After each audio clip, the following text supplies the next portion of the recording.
911, what's your emergency? 911, what's your emergency? Be advised, Car 4 has control of the pursuit. Proceed with caution.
Hello, everybody.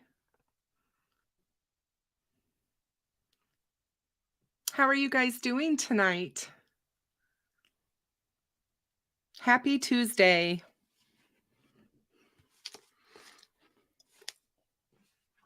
It's good to see all of you.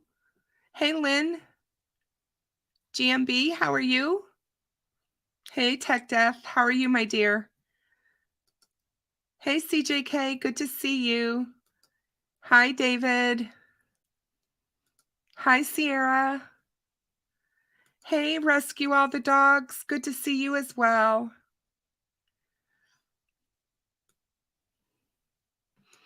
Hey, Lisa, how are you?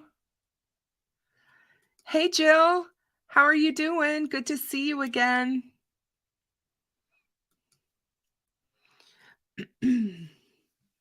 So tonight I'm doing something a little bit different. Nick Edwards from True Crime Garage wrote a book on Delphi.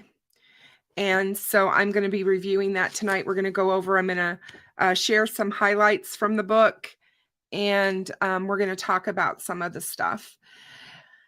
Yes, Dave, I was heartbroken to learn that he had passed away.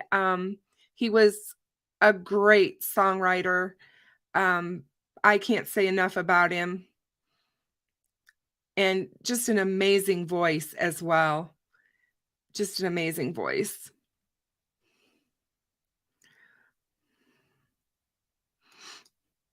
Hey, Karen, how are you? Good to see you. Welcome.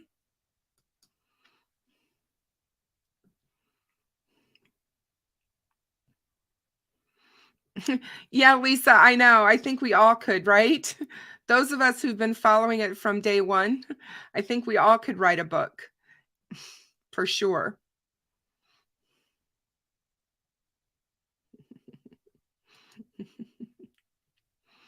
Very true, Tech Death. He's not. Different kind of genre.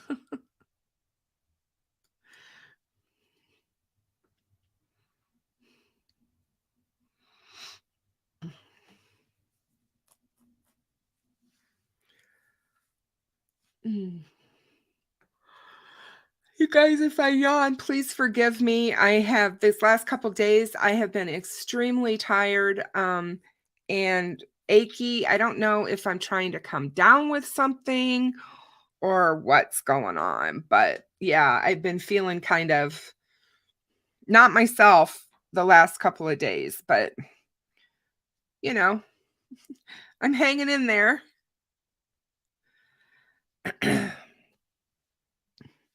Yeah, he dates me. He makes me realize just how old I truly am, Dave.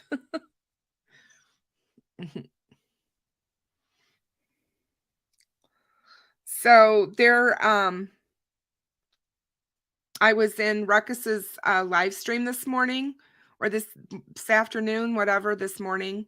Um, Great live stream. Ruckus is doing some great stuff over there. So I was happy to be able to catch him live. Hey, Miss Thang, how are you doing? Hey, Westeros Will, how are you?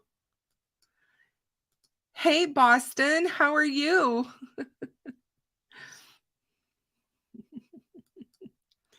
Oh, such a great song. Such a great song.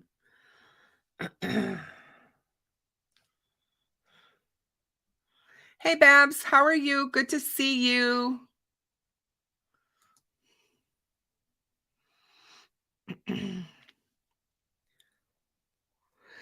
I'm just kind of waiting for a few more people before I get started because I don't want them to get too far behind, but we won't wait too long. I've got some stuff that I'm gonna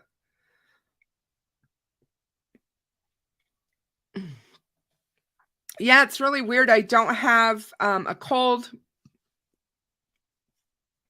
of any kind.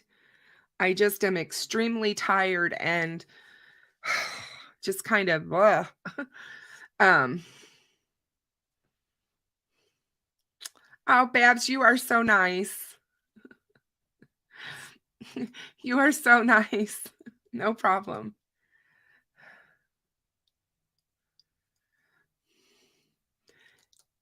Hey, Deb, how are you? Good to see you.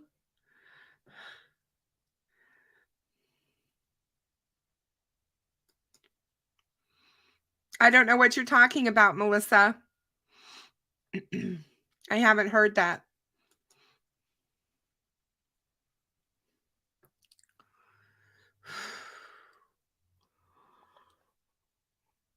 Oh.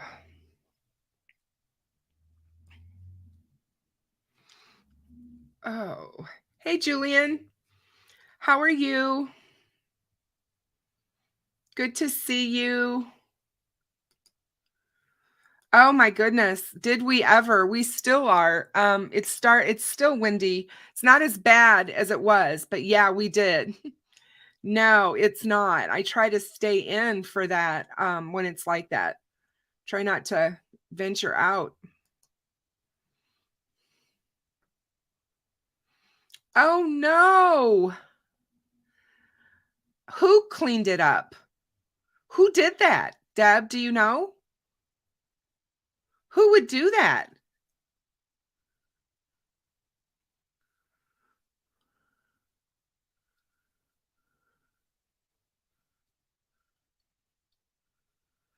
Hey, Andy Pam, how are you? Good to see you, my dear. Thank you, Boston. I've been hearing good things about that. Everybody loved the show, and I'm really glad that I had them on. We'll have to do it again because it was a great conversation. Hi, Jane from the country. Good to see you.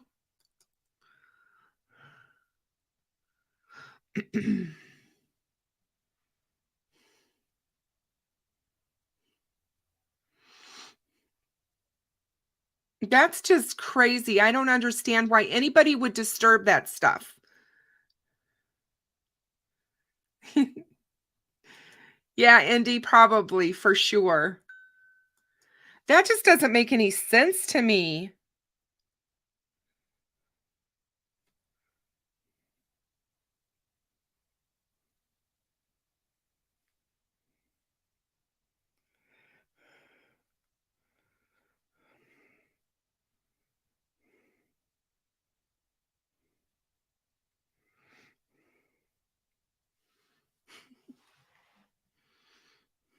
Yeah, Deb, I'm gonna talk. I just saw that on my Twitter feed. It came across my watch, my Apple Watch, and I just saw that. So, and that's good to know.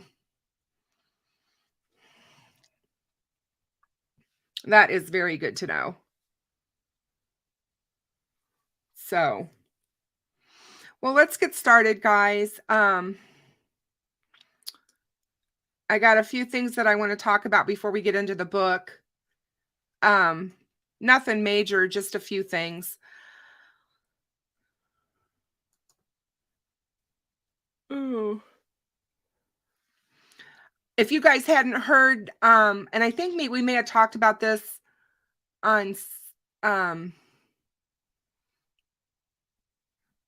Saturday, but the Brian Koberger is going to be in court on May 25th instead of June.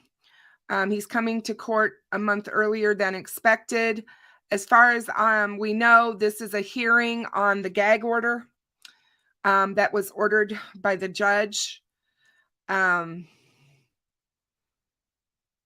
court set a motion for hearing over the weekend, and it's supposed to be roughly a month before he's due in court for his preliminary hearing, in which his defense is expected to challenge the evidence against him. This is the date for the court to address the Steve and Christy Gonsalves's motion to have the gag order lifted. And of course, they are the parents of Kaylee Gonsalves, who was one of the victims that was killed in the home invasion ambush on November 13th.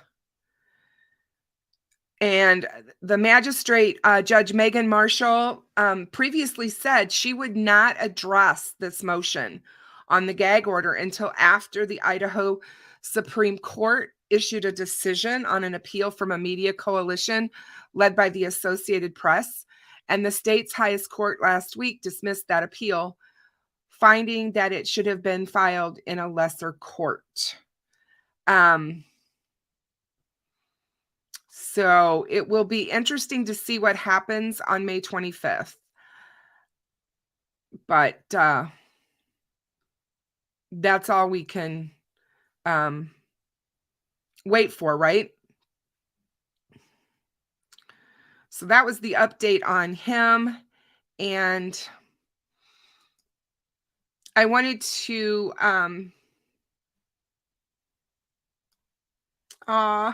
Dave, you are so sweet. Hey, Sees Through All, how are you? Hey, Ray Jones, how are you? Good to see you. That just really upsets me too. I don't understand why people would go out there and why they would think they were cleaning up. That is a memorial area, if I'm thinking right. Is that Deb? Is it at the fork between the 501 and the 505?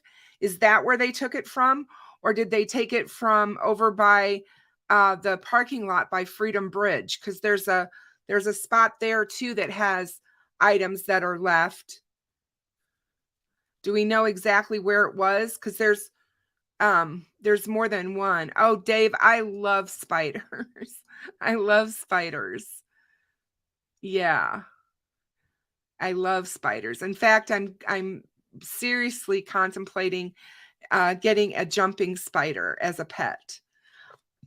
They are adorable, and I'm seriously thinking about it. So it you know, I'm a real witch. You know, I was born on Halloween, so why not, right? Hey, Brian from Tampa. How are you? Good to see you.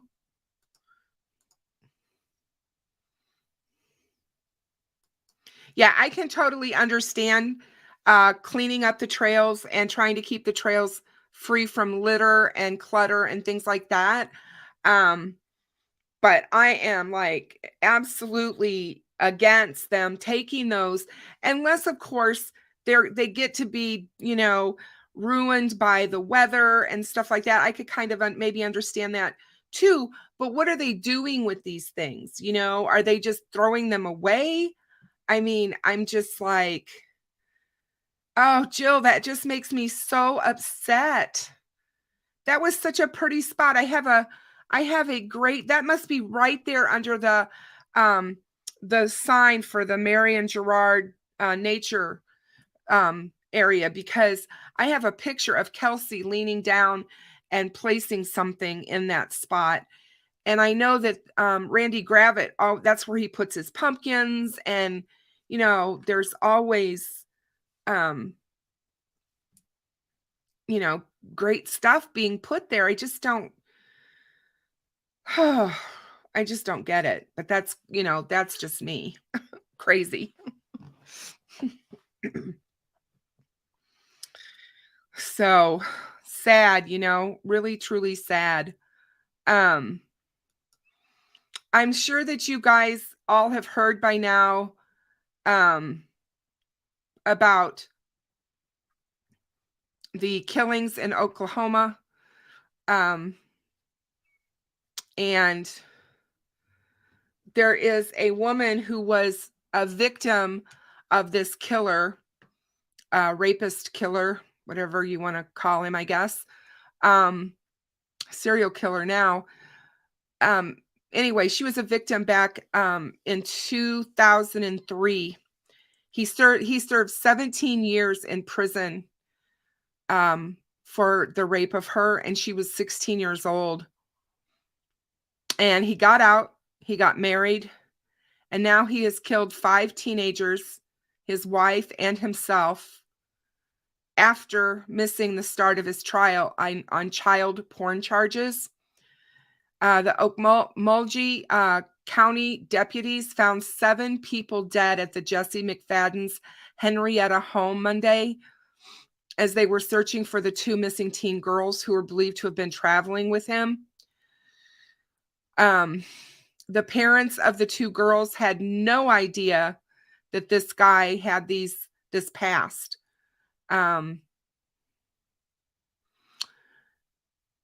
After the 2003 attack, the police found him down by a river with 2 slit wrists, according to the victim.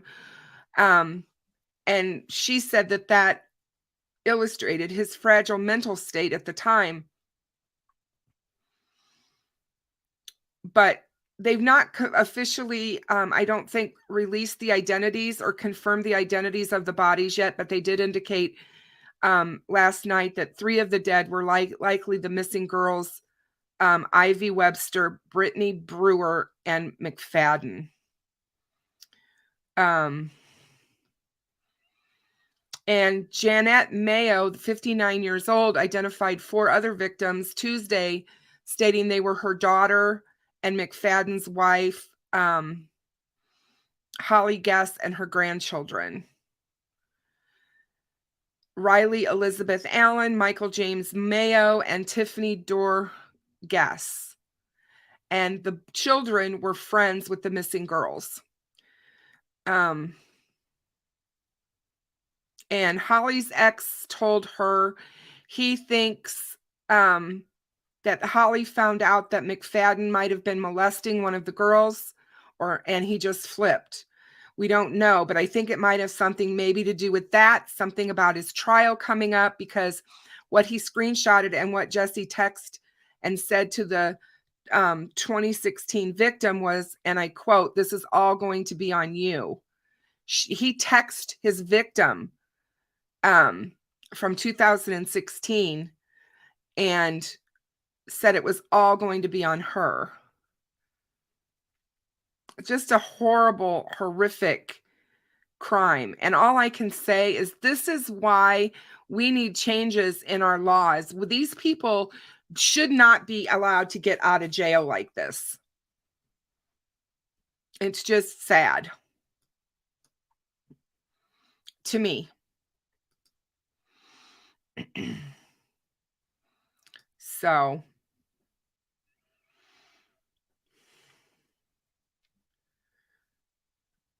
yes, and that's what I've read as well, CJK.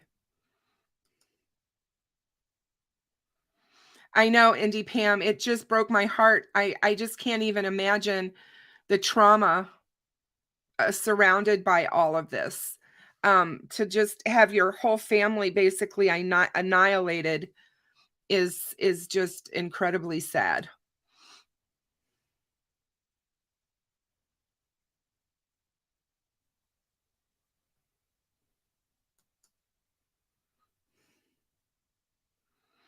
I know, Boston, it doesn't make any sense because I think there were hand-painted rocks that were placed there as well. I just don't understand why somebody would do that, and that really angers me. I wish we knew who did it. It's crazy. Hey, Westeros Will, that's funny. My brother always said that I was the best treat ever. That was that's been his story. And he's about 3.5 years older than I am. He said that I was the best treat ever. So I don't know about that. I imagine I would have been pretty upset if it was me and it was the other way around.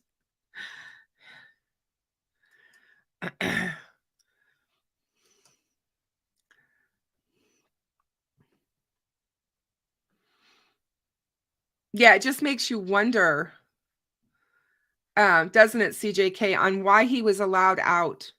It's really nuts.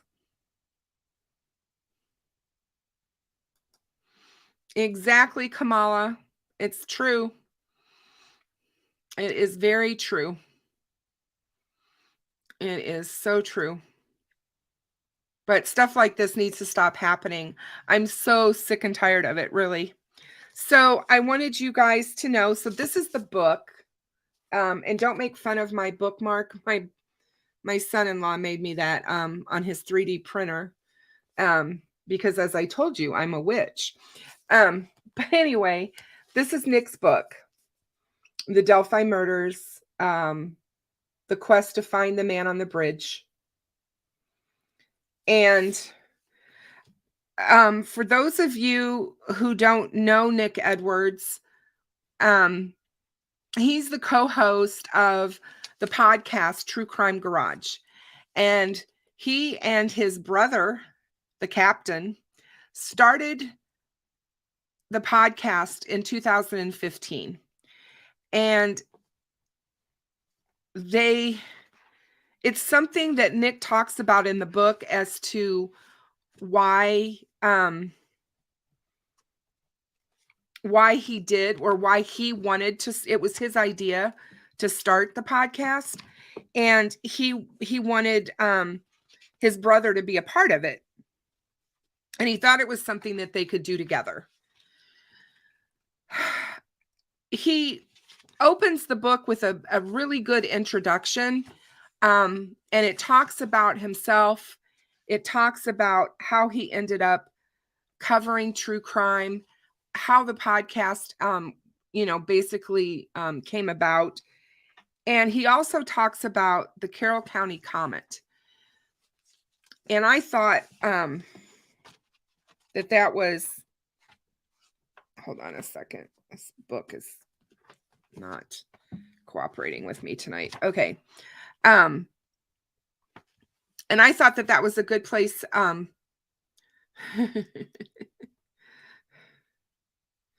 Oh, Kamala, that's hilarious. That's hilarious. Oh my God, Ray.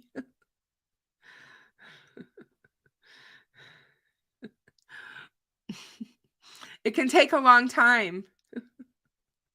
Hey, Mitzi, welcome. We're just getting started, so you're not missing anything. You're not missing anything. So,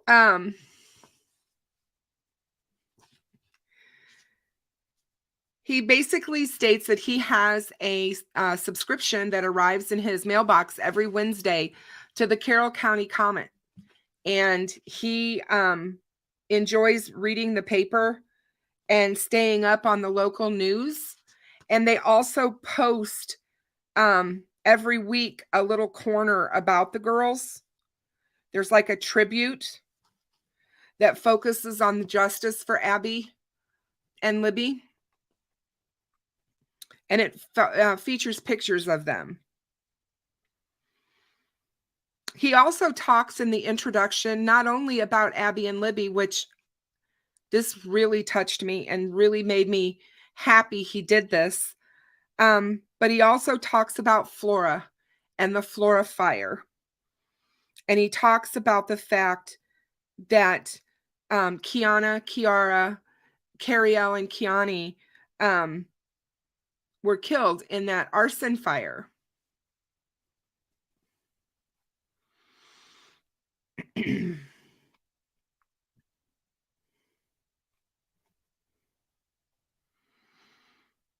But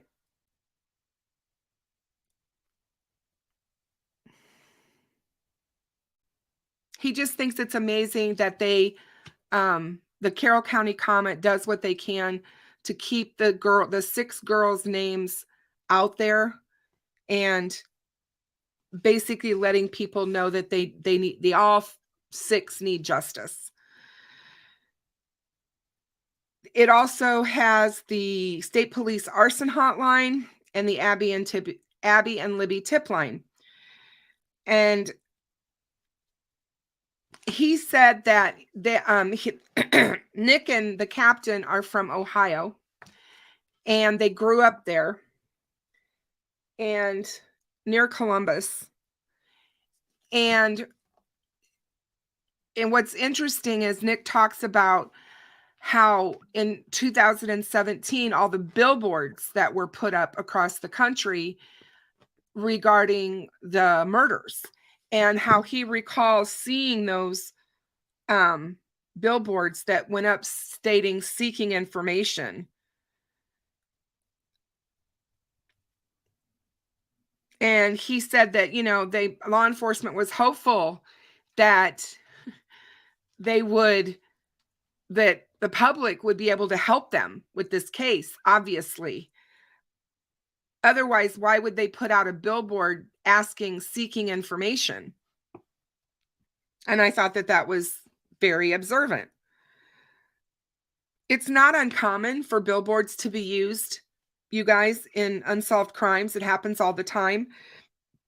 There were billboards used in the Amy Mohalovic case. And there is a billboard campaign going up for, what's her name? I'm sorry, I can't think of her name right now. She was the nursing student that went missing out in Massachusetts or Connecticut. But they have a billboard campaign right now for her case. But he did say that he wished, rather than saying seeking information, that they would have said something more or something less dry and more alarming, like, do you know this man, or have you seen this man?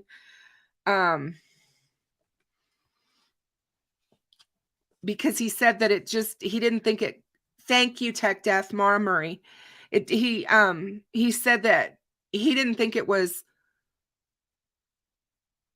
catching enough.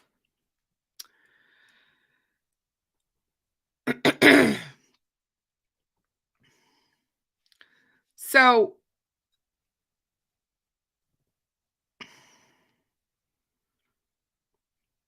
he said he remembers billboards that killed had the question, who killed these girls? And there were 3 girls pictured. The victims were 13-year-old Amy Ayers, 17-year-old Eliza Thomas, 17-year-old Jennifer Harbison, and Jennifer's 15-year-old sister Sarah. And it was in Texas. And these were the yogurt shop murders victims. And I did cover the yogurt shop murders last spring on my channel, and you can find that live stream and the video on my channel history. But he basically says that somebody putting out who killed these girls would be more eye-catching and something that he thought what would be better to get the public engaged. He talks about a book written by Beverly Lowry called Who Killed These Girls? Yes, Kristen, geez. Yes, Deb. This book I put up at the top of the chat. If you guys scroll back up to the top, you can find the Amazon link. It is available on Amazon. You can get it as a Kindle book. You can get it as this copy, or you can get it as an Audible book.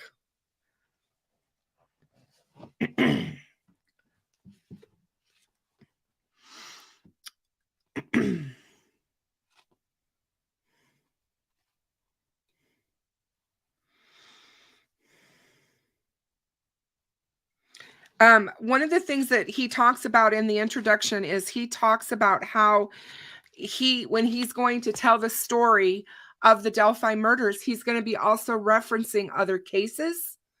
He's going to be highlighting other cases for different reasons. And I thought that that was a really interesting way to tell their story. And it captured me. I made a post about the book on my community page over the weekend when I got it.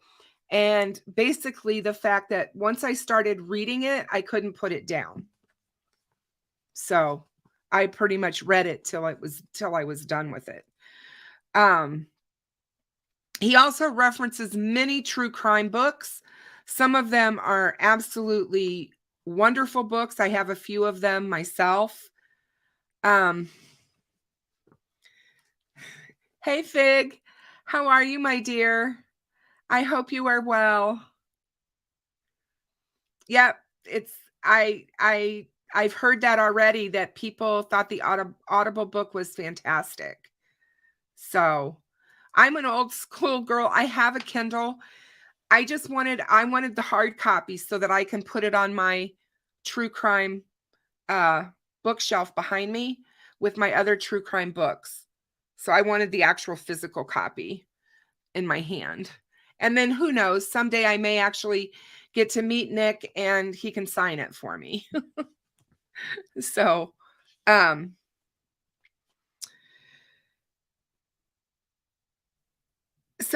those of you that do not know, he and his brother, hey, Kamala, thank you so much. Thank you so much for your super chat.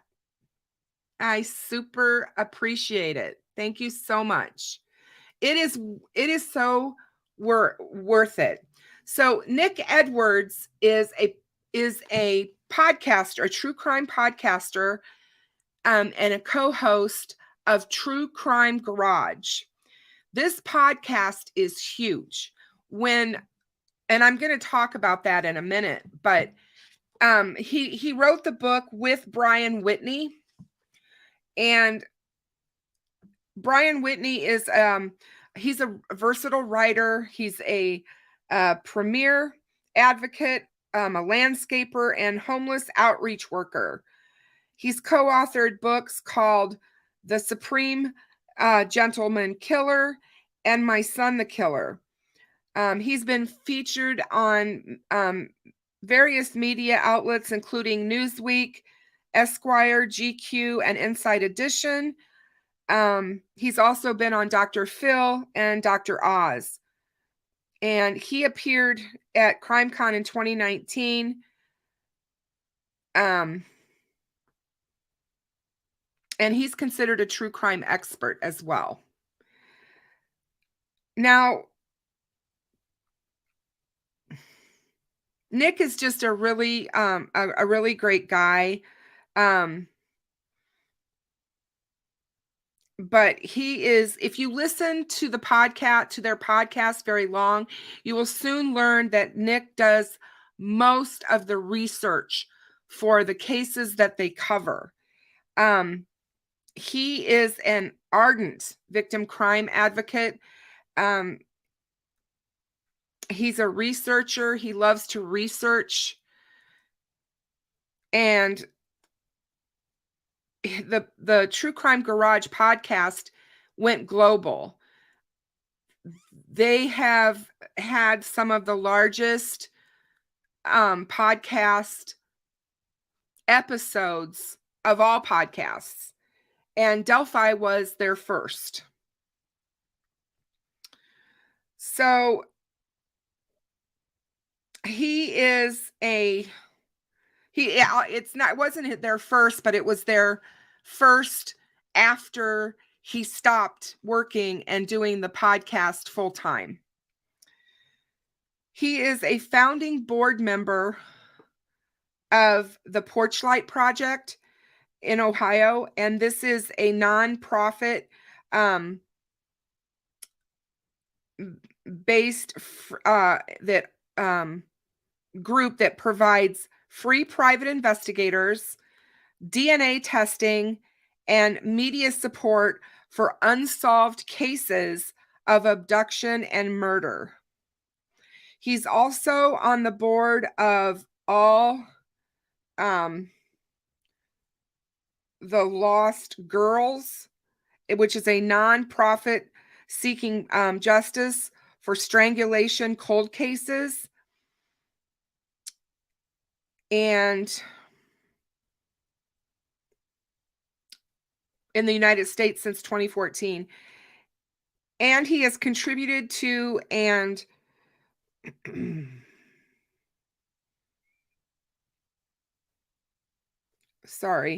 sponsored the National Center for Missing and Exploited Children.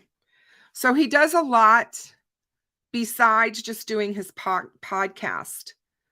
And yes, Tech Death is correct. They solved a 50-year-old murder in Ohio. These guys are the real deal. Now, I know that a lot of people that do know them, they got thrown under the bus along with Skip Jansen, who I've had on my show many a time, for doing a podcast about Delphi and Daniel Pearson. And that became a really big problem for them, for Skip, and for a lot of people. But these guys do their show with integrity and care. They truly do care about the cases that they cover.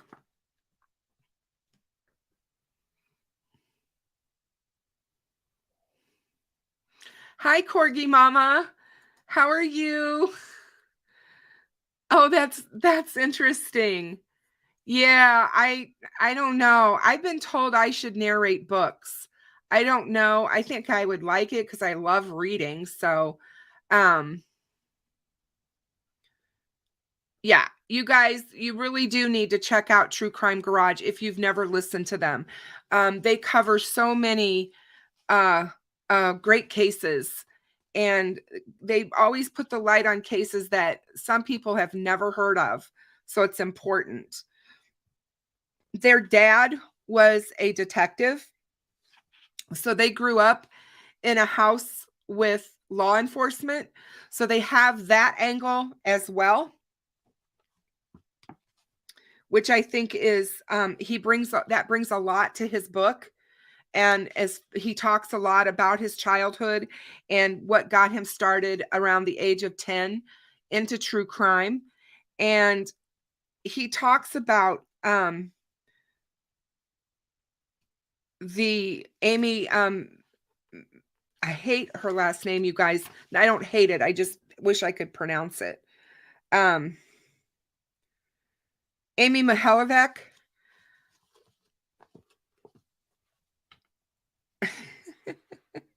Oh, great. Thanks a lot. Thanks, Fig. I love him to death, so thanks. Mihalovic. Yes, Amy. That happened, her case happened not too far from them, and it truly affected Nick. It affected him. He states that he was truly almost scared to death by what happened to her. And so he talks about that, and he talks about being young and wanting to read books, the Encyclopedia of Murder. He would be reading stuff like that when his dad would come home and ask him questions like, Nick, what the heck are you reading that for? Why would anyone want to read that? I mean, it was, but he was, yes.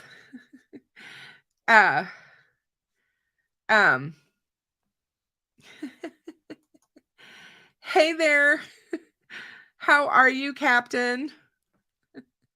It's so good to see you. Thank you so much for being here. He talks about how all of that affected him when in his young formative years and into his teen years. And he decided, like I said, that he wanted to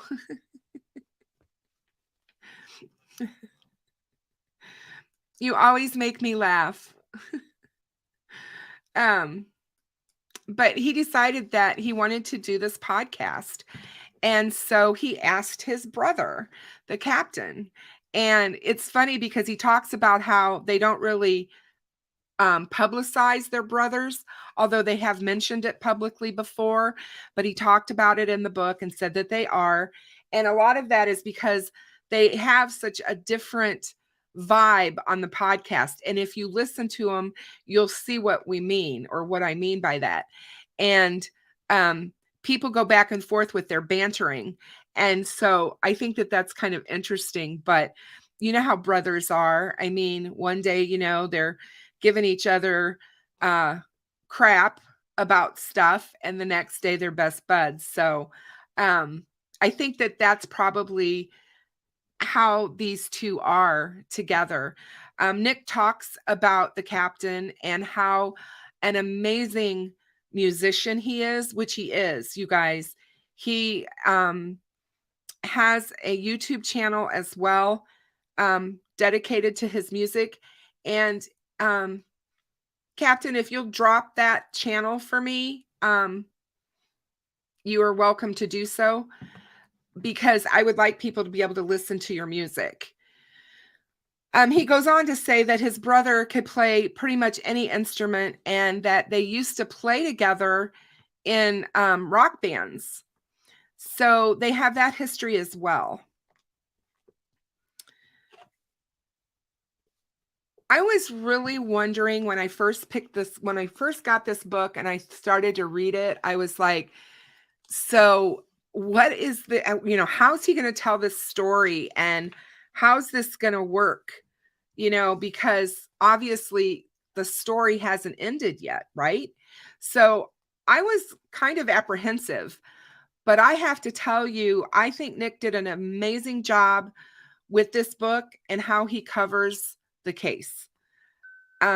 He starts and talks about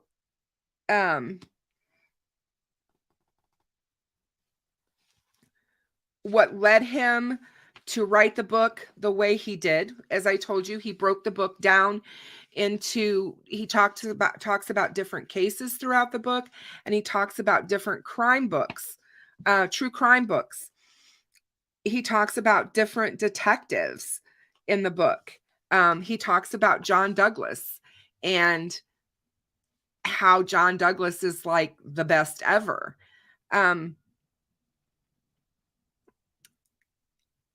He just talks about how these things fascinated him, how some of these true crime cases absolutely fascinated him, and he wanted to know more. He wanted to be able to investigate and to figure out things. And as Tech Death said, they helped solve a 50-year-old murder.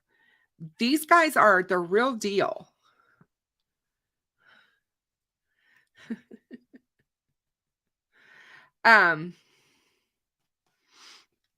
But yeah, and then he talks, like I said, about how the garage came about, and how, what I thought was funny was his banter in the book about how he talked to the captain and said, well, let's do this. And the captain said, okay, well, what are we going to talk about? And Nick said, well, I don't know, something that we both know about. And the captain was like, well, let's talk sports. And Nick said, no, let's talk true crime. So I'm like, going from sports to true crime, that's a pretty big shift. And obviously the two of them pulled it off and have become international successes. They are known around the world. Like I said, their podcast on Apple was in the #1 spot for quite a while. They beat out Katy Perry. So they are worth listening to, you guys, and you really should give them your time. And back when they started their podcasts weren't a thing. They were just starting to become a thing. And so in a lot of ways, I think they laid some groundwork for how podcasts should be.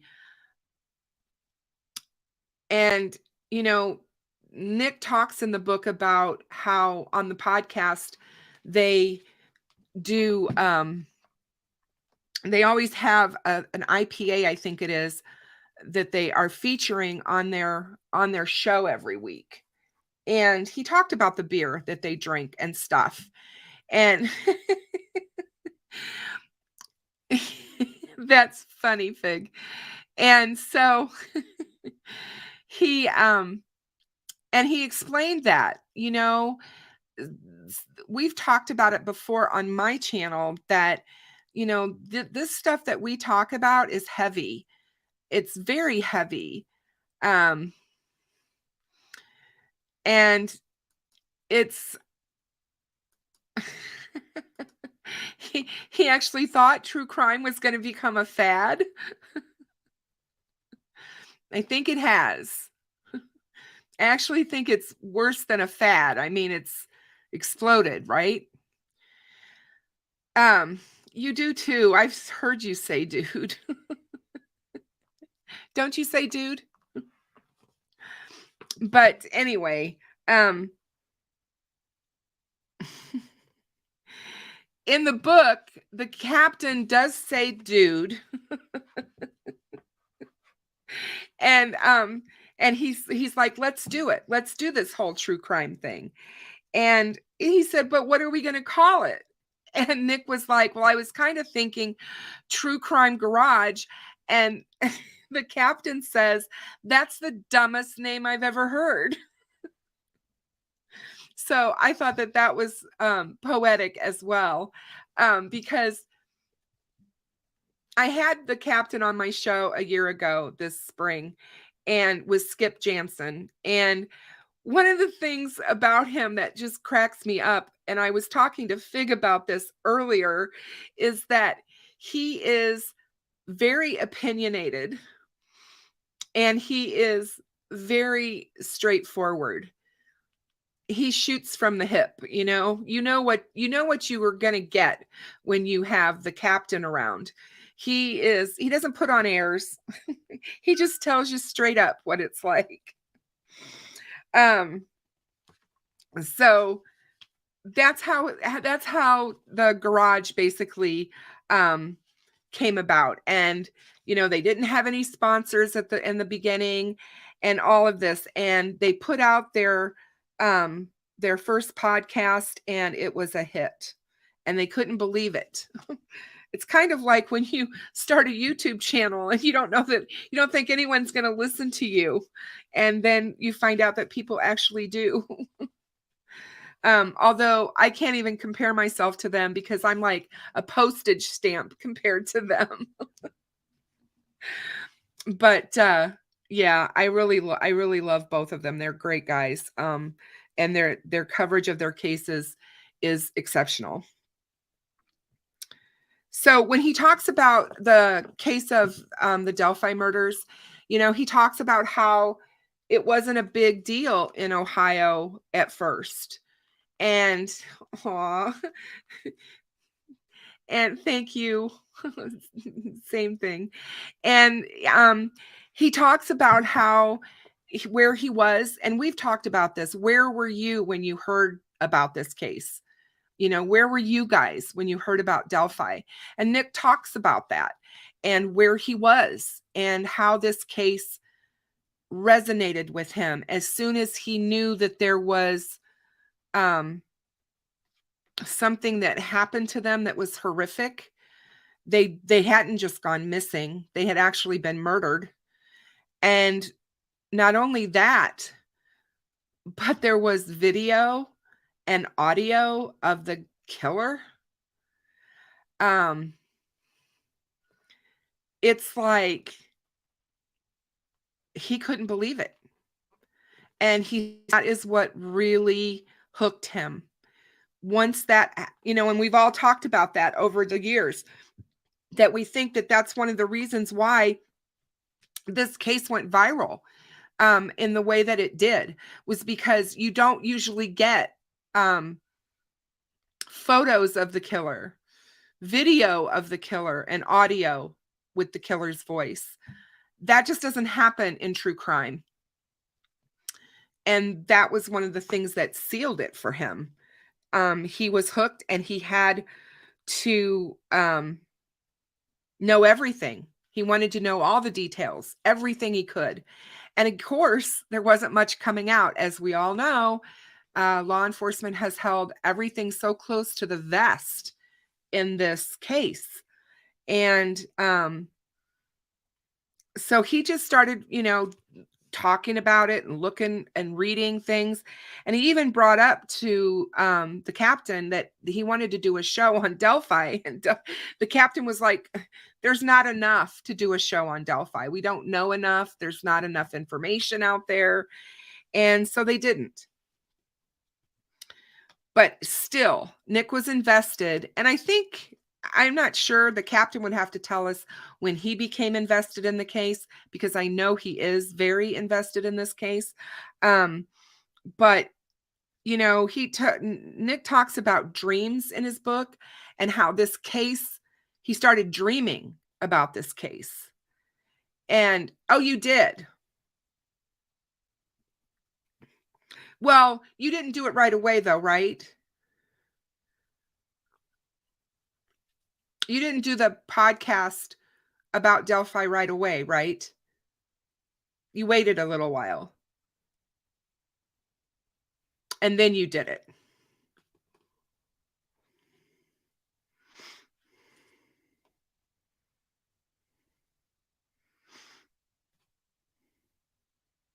But anyway, he talks about, yeah, right. They felt that they needed to get the word out, which was a good thing back then. And you were the first. You were absolutely the first podcast to cover Delphi. Absolutely was, for sure. And that is true. And they also, like I said, he talks about the first time he heard the audio. And he actually happened to not be able to sleep that night. And he got up and went into a different room to sleep. And because he didn't want to disturb his wife. And anyway, so he went to this other room to sleep. And he said he had his iPad and he was listening to and looking at the iPad and news and stuff and whatever he could find. And here was the clip with the audio. And he played it, and he said that it was cringy. I mean, it was like, he said like chills went up and down his spine to hear this evil voice, because he felt it just sounded evil, which I think we all did, and we all still do. It really put everything that happened that day in perspective. And the way he tells that, you guys, it's captivating how he talks about that dream, and how he ends up at the end when he's talking about what he thinks happened that day. He talks about the dream state where he was dreaming about the case. And I have to be one to admit, I've dreamed about this case. I think if you put any amount of time and effort into this case, I don't know how you could not dream about this case. But he goes on to talk about how things transpired, and he gives us a good insight into the press conferences.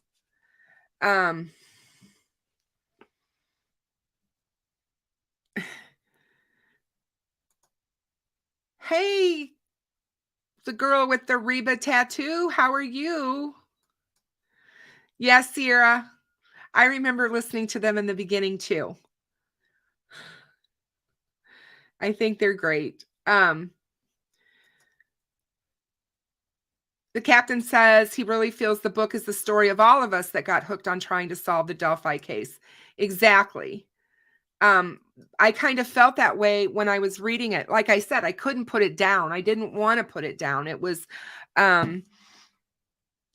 it just captivated me. It brought me back to the beginning of the case in a way where in that very few beginning days, we really trusted what they were telling us, and the fact that they thought they were going to solve the case really quickly, and that they, really were onto something. And then nothing, nothing. But he talks in the book, he gives us verbatim Doug Carter's speeches at the press conferences. Greg Massa, who is the special agent in charge for the FBI that was on the case, he also talks and puts in the book everything he had to say to us. And he really stuck to the facts, which I thought was really good. He talks about the first time that he met Becky Patty at CrimeCon, and how he was in awe of meeting her. The fact that she told him thank you for what he was doing, and was thinking about him at the time, even though her granddaughter had just been murdered. And I think that is a testament to Becky and who Becky is. She is that kind of person. She has that kind of a heart, and she does think of others. And that's one of the things about this case that has been so heartbreaking for me, is because she's had to endure absolutely so much, not just the loss of Libby, but dealing with cancer, and dealing with all of the hateful rhetoric that has been all over social media aimed at the family. That's not something that's easy to deal with in any situation, let alone when you're dealing with something so horrific as these murders. And like I said, Nick tells it, he brings it, you guys. You need to get the book. If you don't you will be sorry, because I heard that there's some other book out there that somebody wrote about Delphi. And when I heard that, I went to look at it and I was like, absolutely not. This book is not for me. But this book, you guys, this is factual. This is emotional. It brings us back to that moment that we all felt, those emotions, the roller coaster ride of the up and down of the case. When we first got the first sketch, he talks about the sketch. He goes into it, in depth about how that felt to see that sketch, and then how you felt in 2019 when they revealed the new sketch and told us, let's just kind of disregard this one and start looking at this one.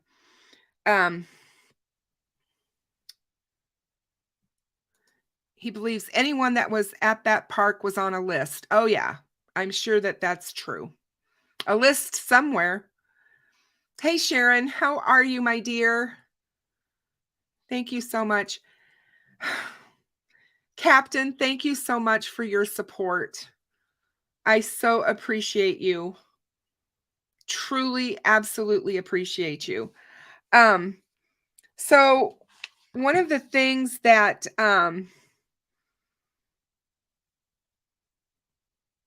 he talks about in here, which I thought was another amazing thing, is he talks about why people didn't understand why they didn't release a better photo of Bridge Guy. And we've all heard it.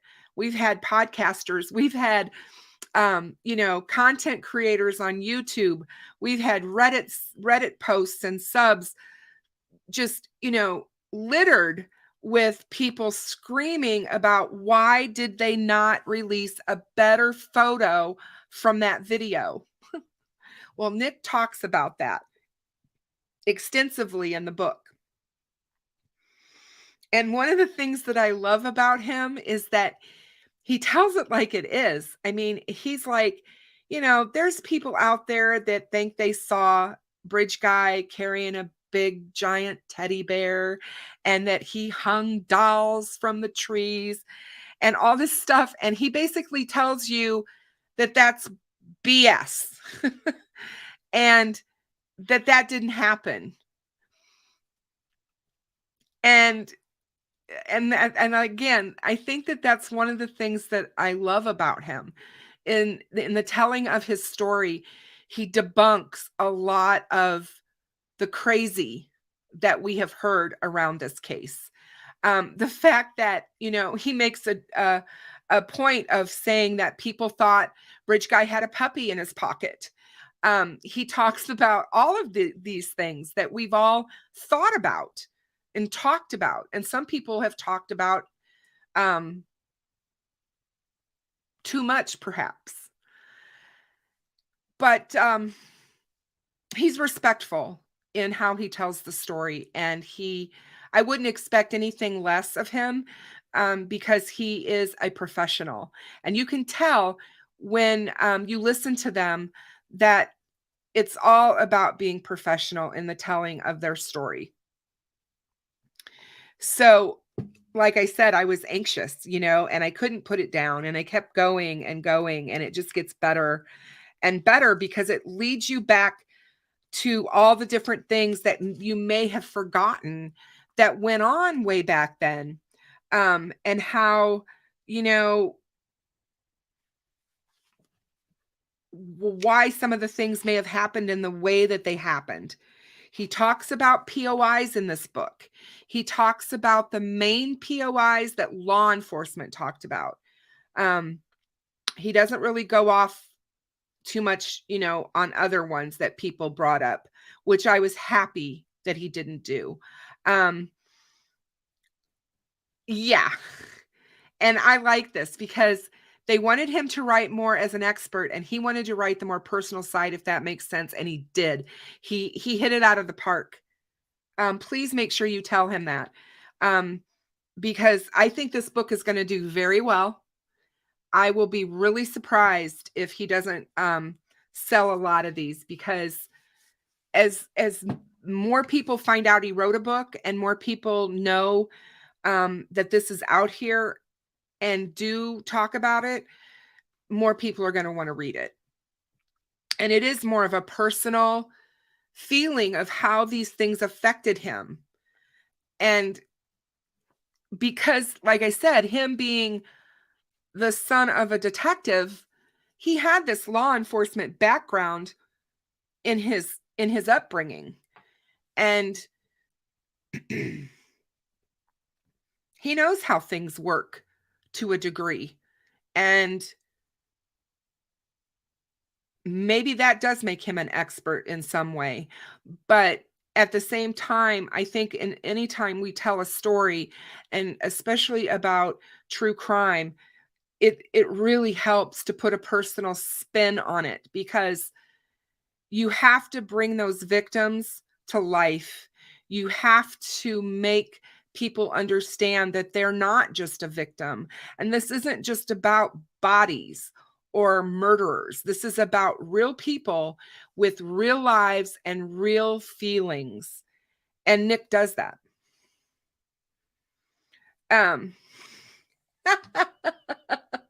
Figure funny. Oh my goodness. Thank you so much, Deb.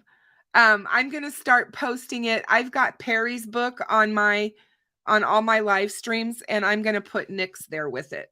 So it'll be down in my description all the time so that people know. And I think I will probably give shout outs to them a lot on my channel, just so that people know, because I do think it's important that people, especially people who are new to the case, maybe that haven't been around as long, who haven't been around as long as all of us who've been there since day one, but people who came in during the Keegan Kline era or whatever. This is a book that's important for them to read, because it's going to bring the whole case into perspective. And there's a timeline. He gives a great timeline in the book. He talks about how much each thing matters and the time that everything happened. He talks about Ron Logan. He talks about Ron Logan, being part of this whole picture, and how that affects this case.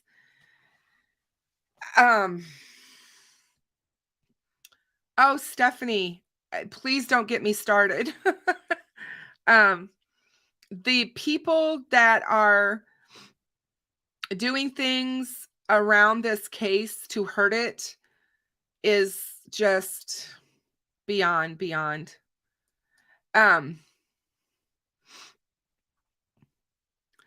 So, it's he talks about how let's see.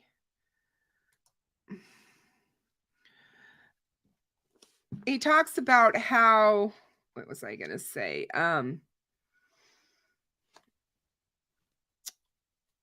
How Tobe was treated, which is another thing that I wanted to talk on or touch on, because there has been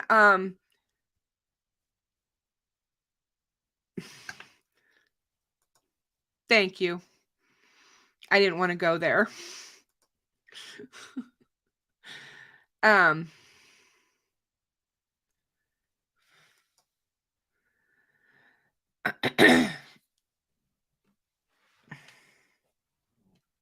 And that's the truth. Where did it go? And that is the truth.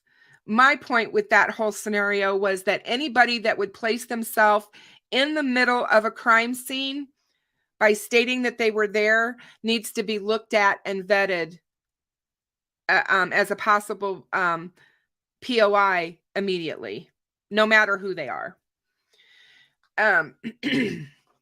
So,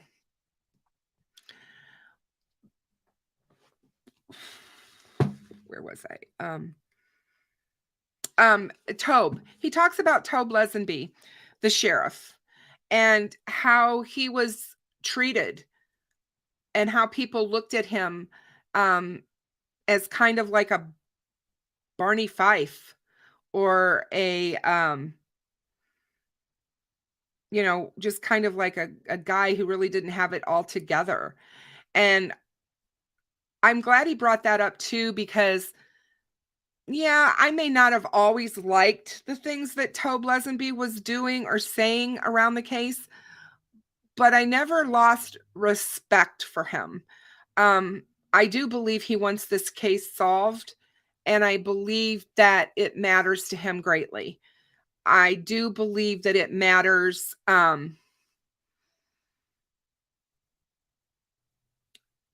to to all of the law enforcement men and women who have worked diligently on this case. I was glad he brought it out and talked about it. He also,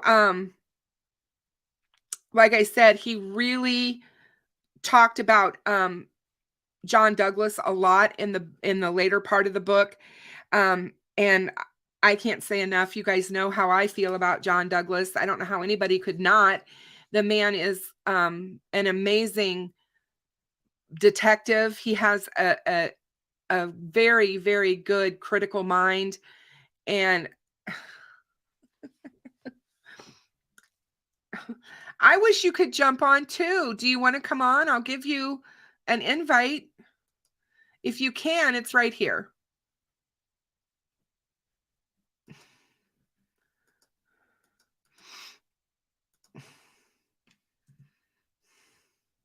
There you are. If you can come on, there it is.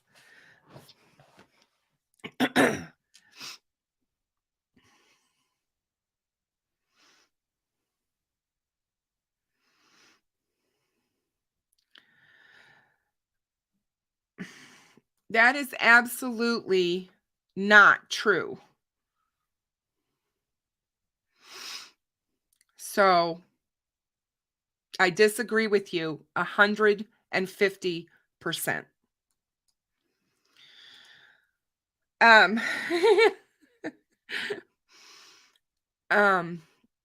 They exactly, Stephanie, they don't. They would never have brought these charges if they didn't have proof. And again, in Indiana, you got to remember that they only have to prove that he kidnapped the girls. And I think they have plenty proof of that. So, and yes, Stephanie, there were people that accused Tobe of being a murderer. There were people who accused Doug Carter. People tipped in Doug Carter. There was, a lot of that going on over time. And yeah, it's,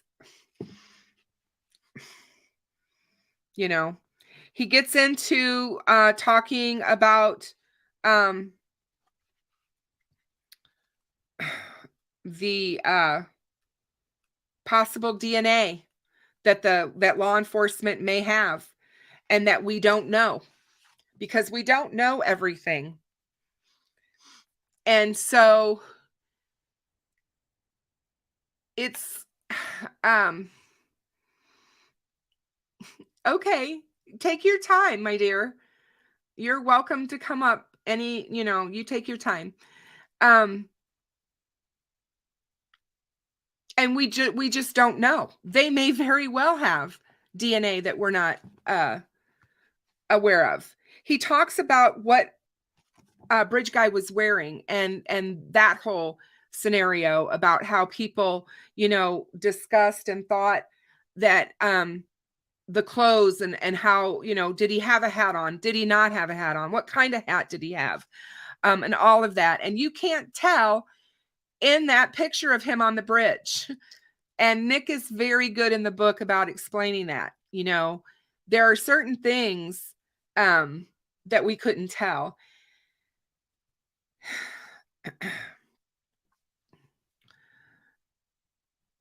Yeah, Lisa, he was. Mike Patty was accused as well. And Cody Patty has been accused. Derek has been accused. There's been a lot of accusations thrown here and there, and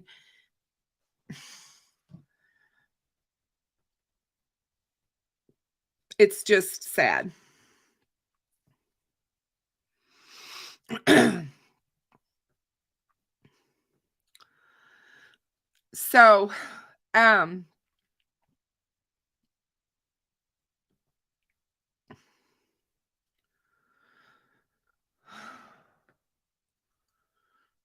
So, anyway, moving right along.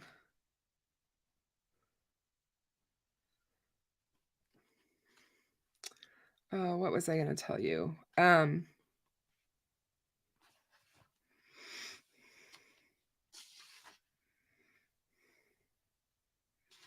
He talks about the fine line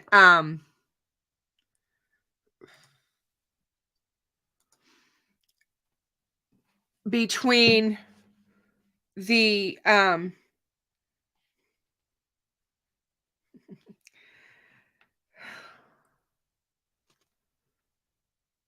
that separate people who want to help these cases and those who are just getting in the way.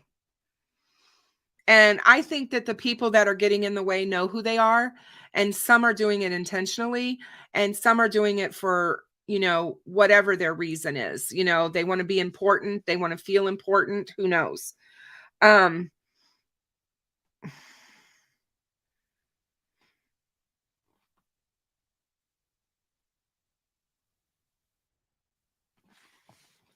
There he is. Hang on, guys. I'm going to bring the captain on with me. So here he comes. Hey, you. Whoa. How are you? I'm so excited. I'm excited. I had no idea. I would have, I would have brought something to drink. Well, if you could go get something to drink. I know I have something to drink, but I'll tell everybody that they should buy this book. Yep. Because once, if he becomes like a millionaire, then he'll finally quit the show. And I can go back to having a normal life. A normal life? I still laugh because you have the same clock I do. That clock behind you is the same clock I have in my kitchen.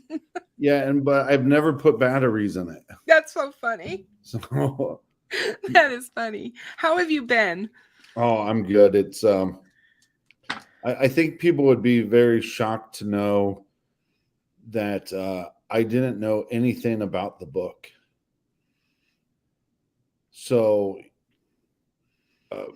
I think it was like 2 weeks ago, maybe, he texted me and said, "Hey, good news. My book has been published." And I said, "What book?"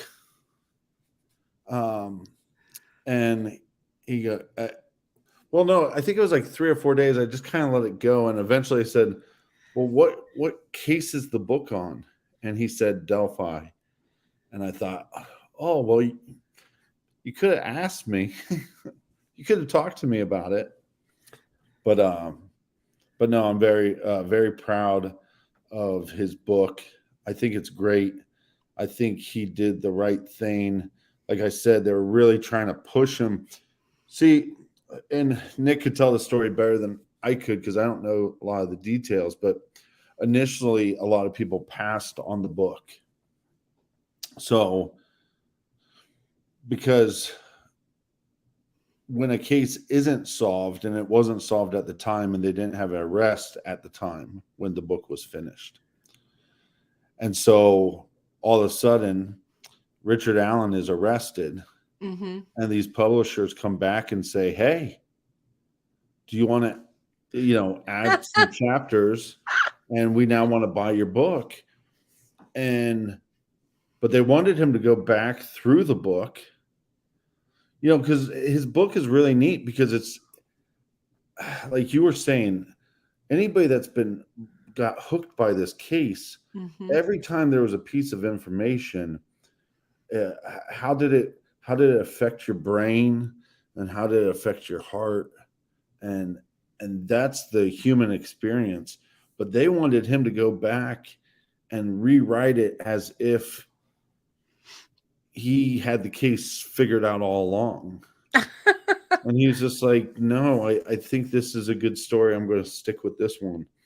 And it's honest, because we all can, and when I was making that point earlier that we were possibly the first podcast to cover the case, it wasn't to brag in any sense, because there's a lot of negative things that this case brought out about the true crime community. Oh, for sure. But I think far more positive ones. Individuals like you and Fig, and we should be proud. And the listeners, because especially with this case, the listeners are just not listeners or fans. There were individuals that were trying to gather as much information just as much as we were. Sometimes we were just the speakers of that information. Thanks, Jamie. But no, I agree with you. I think that I can't say enough about how when I was reading this, I could feel his emotions of how he felt about this, because I kind of felt the same way. I mean, I was devastated when the girls were found deceased. I think we all were hoping and praying they were going to be fine. And the fact that you guys are on the eastern side of Indiana and I'm on the western side of Indiana in Illinois, it's kind of like, I'm close enough, and that we're close enough. You feel drawn into this place that you've never been and you've never seen. And then when you do go, which I did, it gives you a different perspective on the whole case. And I don't know, well, I think also, if you know that a community like this, the town I grew up in is probably a little bit bigger, but when I was teaching guitar lessons, I taught in a very small town called Circleville. And the biggest thing that we had every year was a pumpkin show. And I remember when I started teaching there, I was like, oh, that's cute. We have a pumpkin show. And they're like, no, we take it very serious. And they shut down school during the pumpkin show. And so it's just, I think, especially a small community, and there were great examples. I think Abby and Libby were, where it's you're not just raised by your parents. You're raised by your parents. You're raised by your friends' parents. You're raised by your grandparents. And this one, we had a live event on Saturday, and when we're talking about the book, it's like I'm having flashbacks, and I still remember being at a crime con, and there was this line of people to take our pictures, and I remember, it made me feel good. And at the end of the line was Becky and Kelsey, and I didn't know who they were right away. I couldn't pick them out of a lineup or anything. And just right when she said, "Oh, thank you so much for covering the girl's case," I mean, it was just like it took every ounce of energy to just keep standing. Yeah. And then, and I think this one's been tough on the family. And I think Kelsey, I mean, one, you got to give her a lot of respect, because she kind of put this all on her shoulders.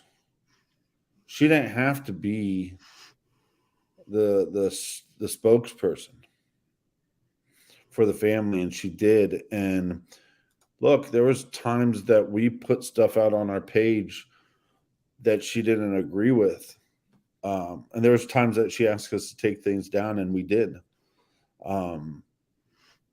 But you know, but I think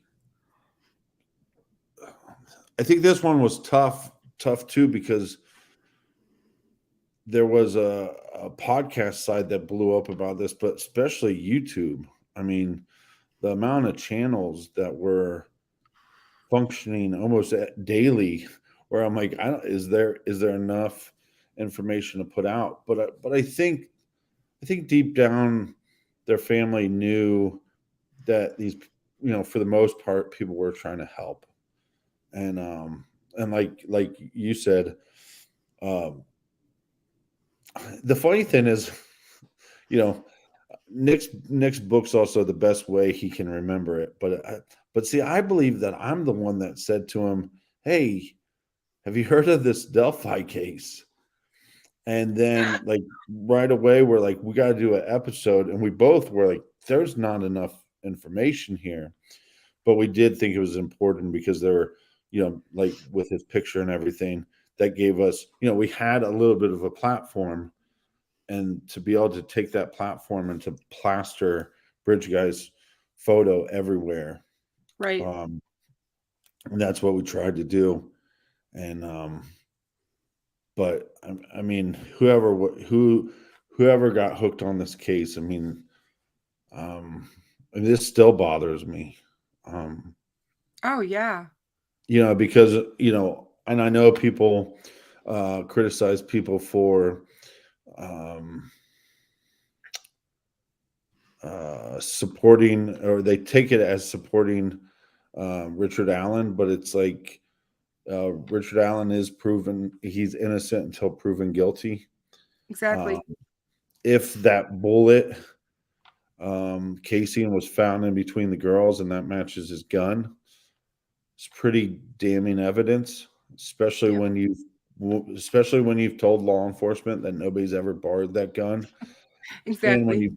and when you've told law enforcement you've never been in that area. Now, I did talk to my father about this, and the problem is that there's 3 ballistic points. You have the head of the gun, which gets the hammer.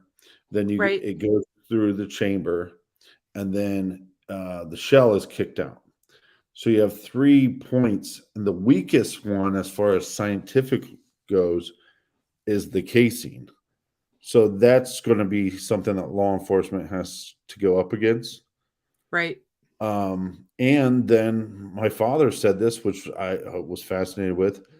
Is it possible that he was somewhere else in the park, maybe not that day, but was shooting his gun, and did one of these girls pick up the casing and put it in their pocket, and then during a struggle, the casing comes out?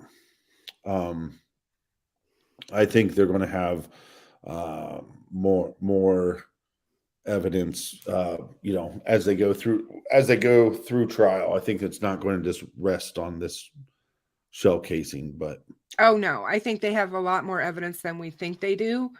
Um, and I'll be interested to see what that is. I don't believe that they rested their whole case on that, knowing that it's subjective based upon the expert testimony, and that, right. depending on who that is, and then you got to convince a jury. That's going to be an uphill battle for them. Yeah, my biggest problem is I think they should have brought in a special prosecutor for the case. I still hope that they have time to do that. I still think we're going to be a year or more away from trial. I really do not see this going to trial this year. I don't see it going to trial next year. There's too much discovery. Yeah, That's just my opinion. I mean, obviously, I don't have any way of knowing, but I know some of these other bigger cases, it can take a few years to get them into court. well, and I And think what my father was saying is, which is just nice that the book is out, because then I don't have to constantly dodge the question on if me and Nick are brothers. And then it's funny because so we are brothers, biological brothers, but there was a time period when our families split, and so we didn't live together. And then in high school, he forced me to be a part of his heavy metal band. So, uh, and then 20 years later, he forces me to do a true crime podcast. So, He has a lot of pull on you. yeah, my dad's always like, you need to protect your brother. But I think I ask my father more questions about things than maybe he does. But I also, like, I'm very close with my father. I talk to him almost every day. So it's he has to get all the bad questions. But what he was saying was disappointing, is a lot of times in a case, especially when you have two victims, it's easier to, if you create this mountain of evidence that you present to the defense right away, that you might just get a deal made. And the deal is not going to be great for the individual because there are two victims. So just in the kidnapping charges, you could get life, and you could get life for both victims. Right. So you could take the death penalty off the table and still make it where, I mean, you could have gave him life for kidnapping and 30 some years, but you would have to get him to admit that to the murders. I think if you didn't and he just admits to kidnapping, I don't know where the justice is for the family. Well, in Indiana, if you kidnap somebody and in the commission of that kidnapping, the victims die, you can be charged with not capital murder, but double murder, double homicide. So it's kind of different than some states. And that's what's interesting about this case, is they only really have to prove that he took them off that bridge. And I think that they may very well have all they need for that. Yeah, there's a lot of people, and I don't know if you went through this, but you know how there every couple of weeks there'd be somebody new that people were comparing with Bridge Guy Sketch. Yes. But he was Richard Allen was the first person to me that when I saw Richard Allen, I went, oh, Bridge Guy's picture makes sense now. Not so much the sketches, but I was like, oh, he's smaller. Yes. And I never thought he was a big guy. I mean, in my opinion, maybe that's because I have large, tall family members, 6'5". I don't know. I just always thought he was. Yes, I always thought he was short, on the shorter side, and because of the juvenile witness that saw him and said that he wasn't much taller than her, and she's 5'6". So I thought 5'7", 5'8". I mean, when she said not much taller, I didn't think 5'10" or above. I was thinking along those lines, but everybody else didn't seem to think that. And it was always up in the air. Was he 6 foot? Was he 6'1"? Was he, Yeah. And he matched for me. When I saw that picture of him, when they dropped that picture, I almost fell out of my chair because I was like, my God, it looks just like him. Yeah. And I also thought the first sketch that was released to the public looks like him. Oh yeah. I don't think it's that far of a leap. I mean, even if you take both of the photographs, remember what Doug Carter said? If you take both, not the photographs, but if you take both of the sketches, lay them on top of each other, and then I always wondered if that was just a way for them to save their own ass. Well, if you blend them, maybe, who knows? I just think through the eyes, in the second sketch, which is actually the first sketch that was drawn, which is crazy when you're talking about it, because it was done on the 17th of February. I believe through the eyes in this area, it's the same. But that's just me. there's a question here for you. I don't know if you want to answer Sure. it. Does anything strike you as odd that a guilty man with 6 years to prepare for the day he was questioned would just admit to all of the things that made him look like bridge guy? Well, some of this stuff about where he was in the park, it wasn't asked 6 years later. It was they had multiple communication with him throughout the 6 years. Um, I still go back to my gut feeling is because there were. I mean, I think somebody said like over 150 some FBI agents, maybe closer to 200. At some point, you just get too many cooks in the kitchen, and Yeah. I think when they started re-interviewing these people once GBI came in and reviewed their case, is I think when they went, we got to go back to the beginning. And me and Skip Jansen talked about this multiple times. If me and Skip interviewed everybody at the park, we'd have a better sense of who was telling us the truth and who was not. Right.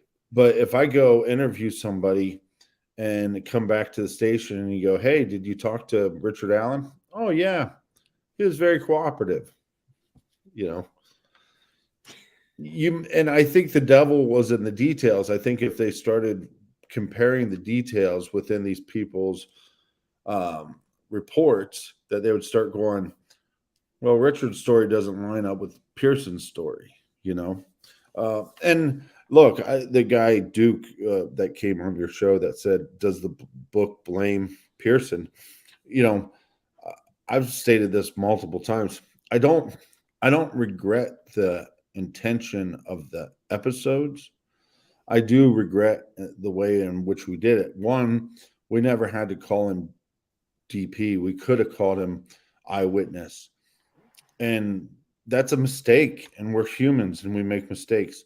And sometimes you make mistakes because of your emotions are involved.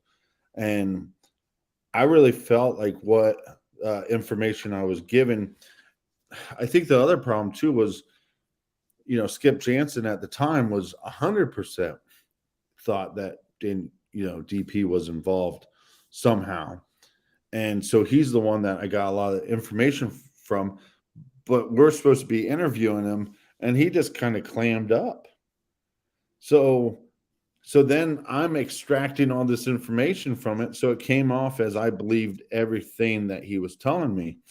But I 100% believe in the concept that if you have somebody that's involved in the case that is lying and you can prove that they're lying, that they should become a person of interest. And this goes back to the beginning of the case, because Kelsey, from what I've been told, was when they initially started talking to her, that her story didn't line up. And so then they had to, vet that whole situation out. And sometimes people just don't tell the complete truth because they're scared, and I don't know what information she was misleading to law enforcement. But I think pretty quickly, I think it became apparent to her that she needed to be as truthful as possible, because the more truthful that you can be, the quicker they can get on to somebody that's an actual. And I also think, she was a young girl.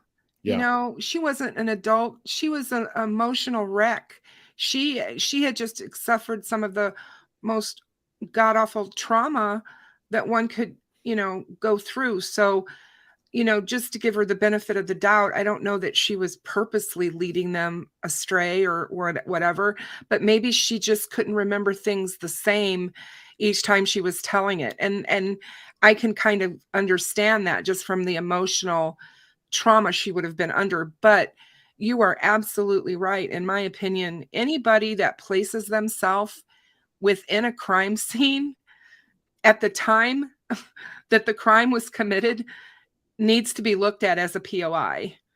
Yeah, and from what I've been told by, that's kind of how I felt about the whole situation with Skip and and DP and that whole scenario. And I don't know why it blew up the way it did, except for the fact that maybe it was because his name was actually out there and he was an innocent, because, I don't know. The other problem too with him is a lot of the people that we were figuring out who was there, we could figure out their timeline. And one of the problems with DP's story, which even if he was being 100% truthful, there was a time gap. And when there's a time gap, it's like an hour and a half time gap. And you started just questioning, why is there this time gap, and why can't we figure out where he was at? And right. And he was also, look, my law enforcement sources say there's a map with dots of cell phone data, and Daniel Pearson was on the bridge at 3:18, like he says. So you're putting yourself steps away from a double homicide, and I'm not saying that, but I'd love to talk to him personally, to one say, well, I think it was a mistake that we look. If we would have just called him eyewitness, it eventually would have got out who we were talking about, anyways. Yeah, I think, but at least I wouldn't have been the one doing that. And that was the thing right before the interview. We're trying to figure out, what do you call this person to keep the story straight. And then the other confusing thing too is there's 2 Daniel Pearsons in this case.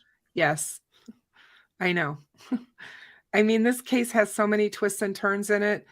Like you said, that's another thing that a lot of people who haven't followed from the beginning don't quite understand, and all the different actual POIs that were looked at and could have easily fit to some degree.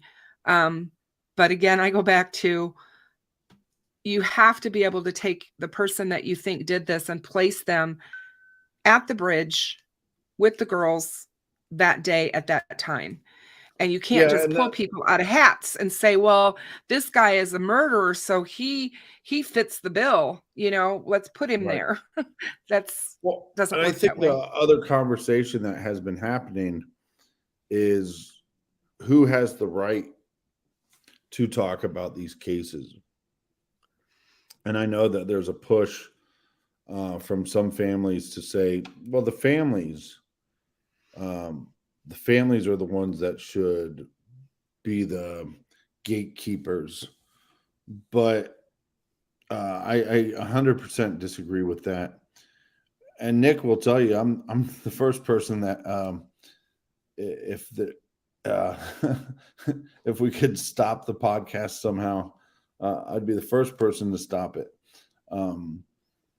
But I don't think that's responsible, because so many, especially the unsolved cases, it's like there's a lot of murders that a family member is responsible for, and the younger that of the age of the victim, the more likely it is a family member.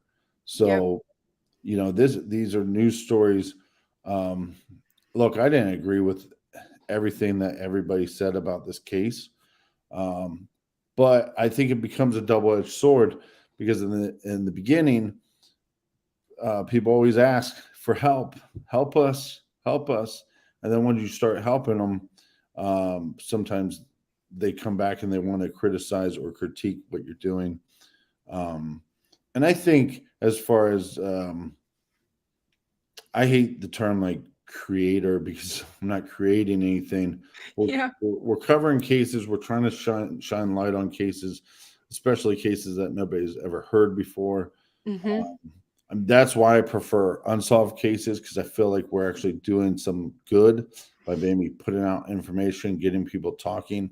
There's no better feeling than when a detective contacts you and says, hey, because you covered this case, we're now getting hundreds of new leads, and we haven't got a lead in this case in 15 years, and you go, oh, we're doing some good in this world, Will you talk about the case that you helped solve? The Barbara Blatnick case. Mm-hmm. Well, so I didn't do anything. And some people go, Captain, you're so humble. Well, it's very easy to be humble when you didn't do anything. Nick started a group years ago called the Porch Light Project, and the idea is to mainly cases that could be solved through DNA testing, and there's all different kinds of DNA tests. So I'm not an expert on that, but some of these, I think the Barbara Blatnick case cost almost $7,000 to file to get the DNA test. The department so what Project Porchlight tries to work with is they try to find law enforcement that actually wants their help, and whether that's in to investigate things, or one of the things that Project Porchlight has done is to make connections with law enforcement where they go, we have a case and we'd love for you to cover it, or to have other podcasters. We reach out to other podcasters to have it covered. So I think the Barbara Blatnick case, I think we got 3 or 4 other people to help us share that story. And I think it came down to like $7,000. And this is at the beginning. This is stuff that people wouldn't know. But I don't even think they raised like half the money, because the Project Porchlight was new. And Nick just took money out of his pocket, wrote a check. And so then when it was solved, I was like, hey, man, they should make a bigger deal that you did that. But Nick's not that type of person. No, he's not. But man. And so it was solved. Still. And it was crazy because that case, if you researched it, there was 3 or 4 people that you could go, these are good suspects. It was somebody that she met, but it was not somebody that was a part of her life. Mm-hmm. It was very much a stranger on stranger case. And that's not the only case that they've solved. They've been doing a lot with identifying Jane and John Doe's. I think they've done 9. I could be wrong. But yeah, so I mean, because again, some of these DNA tests could be $5,000, some of them can be $10,000. So they always. But think about how sad that is. You're in law enforcement and you believe that you could solve a case. Yeah. But your department doesn't have the funding that year. Yep. To do it. So. That's a thing I think everywhere. There's just, there's so many cases that need help, and they need help because they need money to be able to do the testing, to be able to do, I stop and think about all the rape kits that are sitting out there that haven't been run, and they just don't have the funding to get it done. And yeah, and what's sad too is like you talk about some of the rape kits. I know of situations where the department has declined the help. It's like, wait, you're not going to run this. Why won't you let us run it? So, but again, that's, it's really tough because first of all, we would go into Nick's garage and we would talk weird music stuff. We go, what's the greatest love song of all time? But that's not about,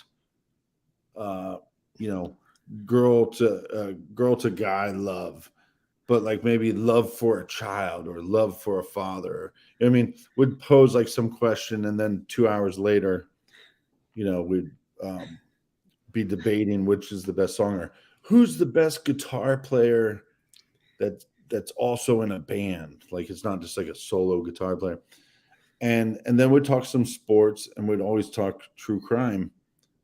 And so when he was like, "Hey man, we should start a podcast," when I knew he was going to say true crime, because when your brother is fascinated with something, you want to. We used to watch the old serial killer documentaries together, and we'd watch you know unsolved mysteries together. Mhm.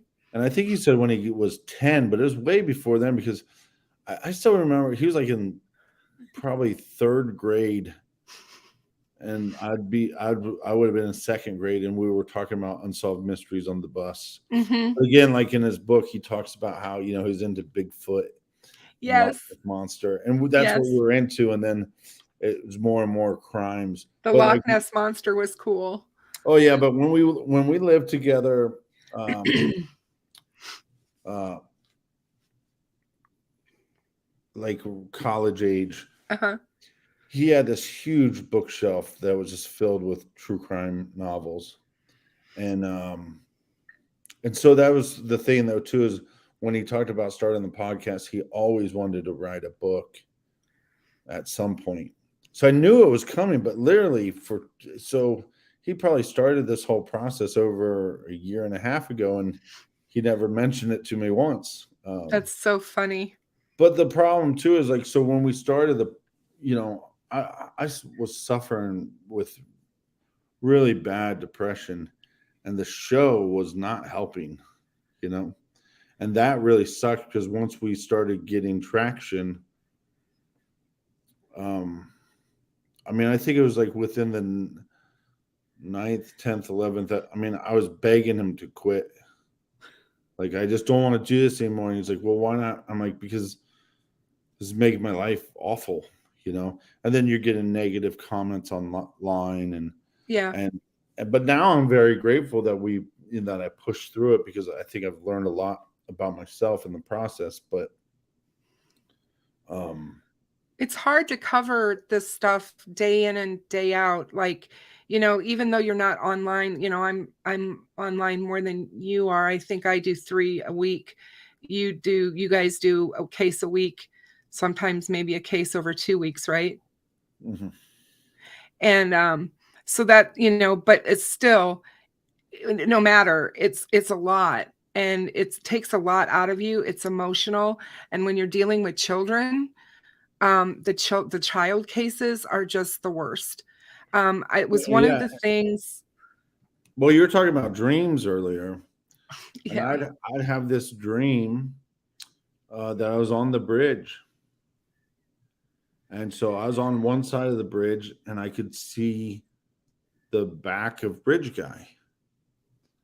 And so I'd be running to try to catch him. And when I would catch him, he would turn around, and either, like, he'd turn around, I couldn't see his face, or he'd turn around and his face was a skeleton. Or I also had this other dream where he was on the other side of the bridge, and I was on the other side of the bridge, and we were running and meeting in the middle. And I'd have this dream, like, maybe I'd get through a whole night of sleep without one of these dreams, and then I'd wake up and try to go back to bed, and then I'd have one. And I used to have a dream, and that was like a recurring dream. I'd say like 4 to 5 times a week I'd have that dream. And then my other That's a dream was, lot. yeah, and then the other dream that I'd have a lot, is I'd be going through John Benet Ramsey's house. Oh, wow. I'd just be walking through the house, like, not and in the dream, I know I'd have to go somewhere, but I wouldn't know where I was. I don't know what I'm supposed to do. But yeah, that bridge dream happened so many times, hundreds of times. And I don't think it's happened since they arrested Richard. So, It's well, hard. It's, Fig wants to know who's the first person you told about the book, Captain. He's asking for a friend. Oh, I told Fig about the book I know. because initially I was pissed off. Oh man, you were mad because he didn't tell you. Yeah, because because this I'm is what, surprised he didn't tell you. Did he tell you why he didn't tell you, or? well, okay, so the first reason was when he was shopping it, he didn't want to, because he knew it was I knew it was a goal of his. Goal is an understatement. It was a dream of his. And so then I think he didn't tell me because he didn't know if anybody was going to buy it. And then when they picked the book up, or when they didn't pick the book up, I think he felt embarrassed. Hmm. And then when they contacted him and said, no, we want the book, it was a quick turnaround and he had to sign a non-disclosure.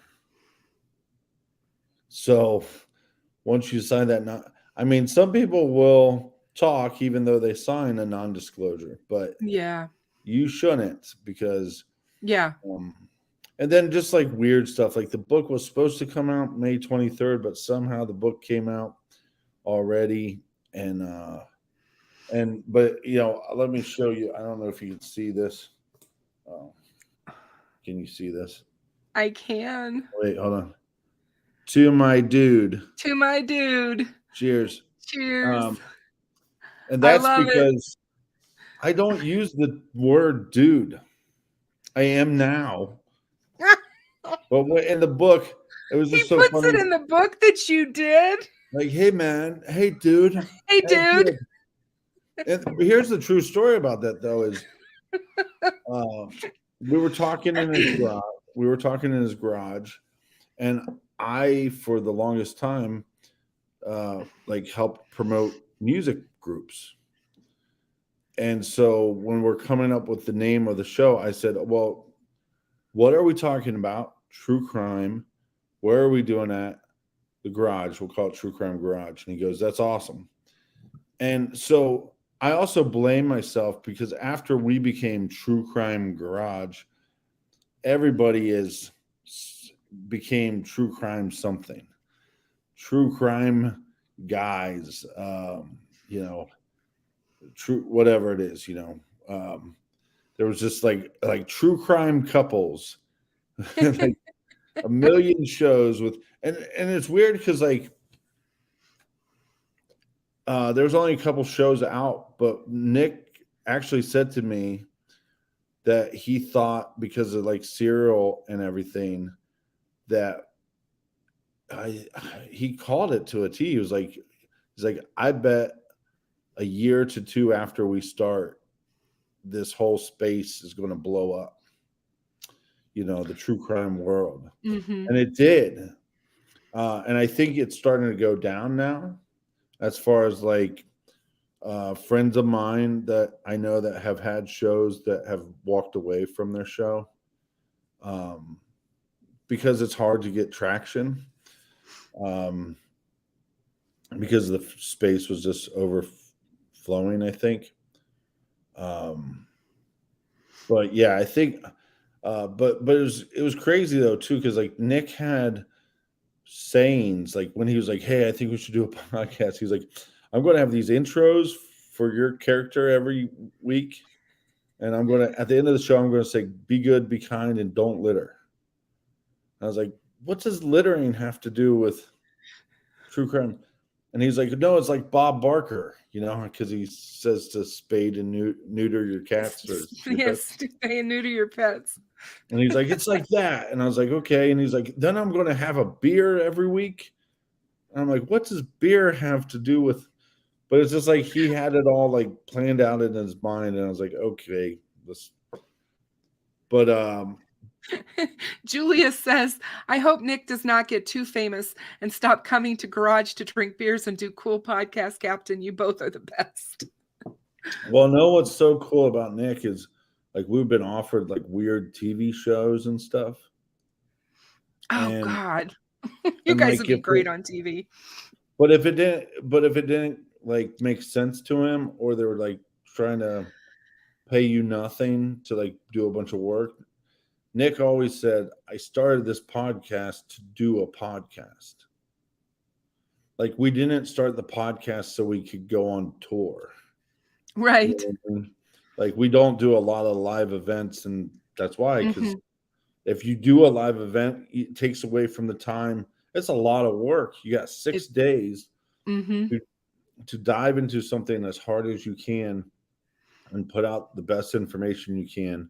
And then you got another 6 days to do, another case, Right. So, and I would argue that he is an expert at this point. He's on multiple boards. They've actually solved case through DNA. They've solved Jane and John Doe cases. Like I said, he's on multiple boards where they're investigating other cases. But also, we just released like our 667th episode. That's a lot. So we've covered so many cases now. And it's not just him talking to my father, but like he if we stayed on the show, hey, we got a lot of this information from the local, the lead detective. Nick talked to them. I didn't talk to him, So it's funny because I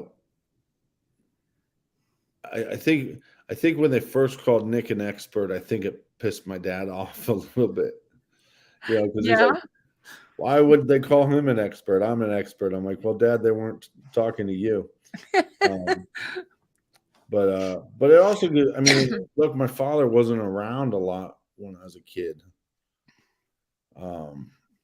So by studying these cases, you start realizing why he wasn't around. I was just going to say the amount of time that they take away from their families, and you can see the strain that it would put on these detectives and these guys. I mean, I honestly, the horror that they see on a daily basis. Yeah, I mean, one of the first, and this is not even my father being a detective, but there's a couple points. Is one of the first things he had to do is he gets to work and they tell him, you need to go to this gas station and you need to stand outside the gas station. And the gas station attendant, she was stabbed 40 times because the person that went into like the person that went in to rob her knew her. And so he's like, oh, I have to kill her because she knows who I am. And hello, Diamond Eyes. And but to see a stab victim of 40 stab wounds, or we had a bus driver that molested a lot of children, and the bus driver had a mentally handicapped child. And so my parents, my mother taught special needs for years. So my parents taught me to, try to be friends with everybody.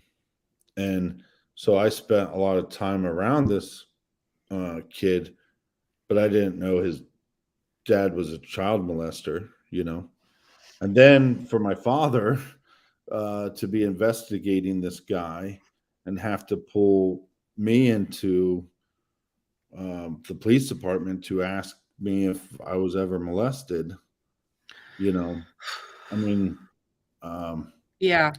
It was awkward for me to be asked that, but I couldn't imagine how he felt. What if I said yes, and then he thought, oh, well, we pushed my son to hang out with this kid with special needs. With this kid, yeah. And so I couldn't imagine anybody ever having to ask their child that. And the funny thing is, people always go, well, why didn't you guys get into law enforcement? Well, there was multiple times that I talked to my dad about getting into law enforcement, and multiple times I believe Nick did. But my dad was like, you don't. They control your life, you know. Mm-hmm. And I think my dad. I mean, I don't think he regrets it because I think he was a good police officer. Then he was a good detective, and I think he tried the best he could, you know. Sadly, But I think you see a lot of broken families within policing, and I think it's the yeah, stress. It's the constant stress and the long hours and being away from the family, and like you said, you don't get a chance to see your dad, and yet they're doing good work. It's not like they're out having a good time away from their family. They're doing hard work and good work. And well, I also don't think people understand that they're not. If you work at a bank, you see all types of people. If you're a police officer, you're pretty much seeing the scum of the earth yep, the worst of the all day worst. long. And so it paints the brush. You start having those stereotypes or those prejudice or whatever, they start creeping into your head. Yeah. And I think the other problem too is, especially with like all these cops doing really insane stuff and not Yeah. serving and protecting.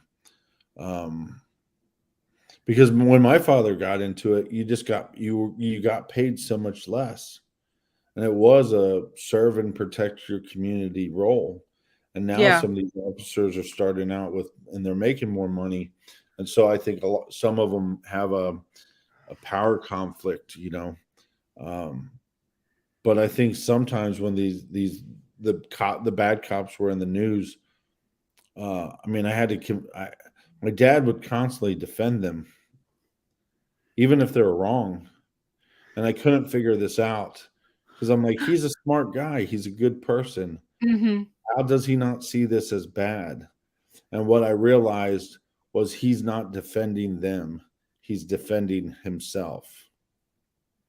Like he's Because they defending. feel attacked, Yeah. right? And then When I finally got through him like, this person isn't you. And he'd get mad at me because it went during our conversation. I'd be like, Dad, this guy's a scum of the earth. And he didn't understand why I was going so hard on them. mm-hmm. And I was like, I'm going so hard on them because they give your profession a bad name. And Exactly. my dad wasn't a bad guy. He was a good guy. The funny thing was the amount of people that have come up to me in my life and said, when I was a kid, I did this dumb thing and I was supposed to go to jail. And your dad fought so hard to keep me out of jail. Because this, I mean, once you get into the system, it's hard to get out. Oh, yeah. We could talk forever. So. Oh, I love talking to you. I'm serious. I've missed that. I mean, you've always been on the show once, but I had such a great time, and you're funny and you always make me laugh. You're smart. It's because I'm And stupid. it's like I told Fig earlier today when we were talking about you. I said the one thing I love about him is that he's so damn opinionated and he's not afraid to tell you. And but you do it in a very kind way. Yeah, but I think that's the thing though too, is I do think there are creators in the Delphi space that talked about it and they didn't care who they threw under the bus. And but I think for the most part, what I've seen is the people that cover any cases, they care, and it's hard not to,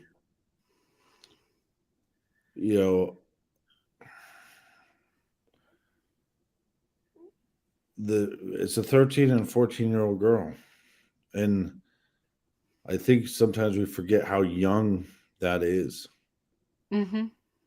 and Yep.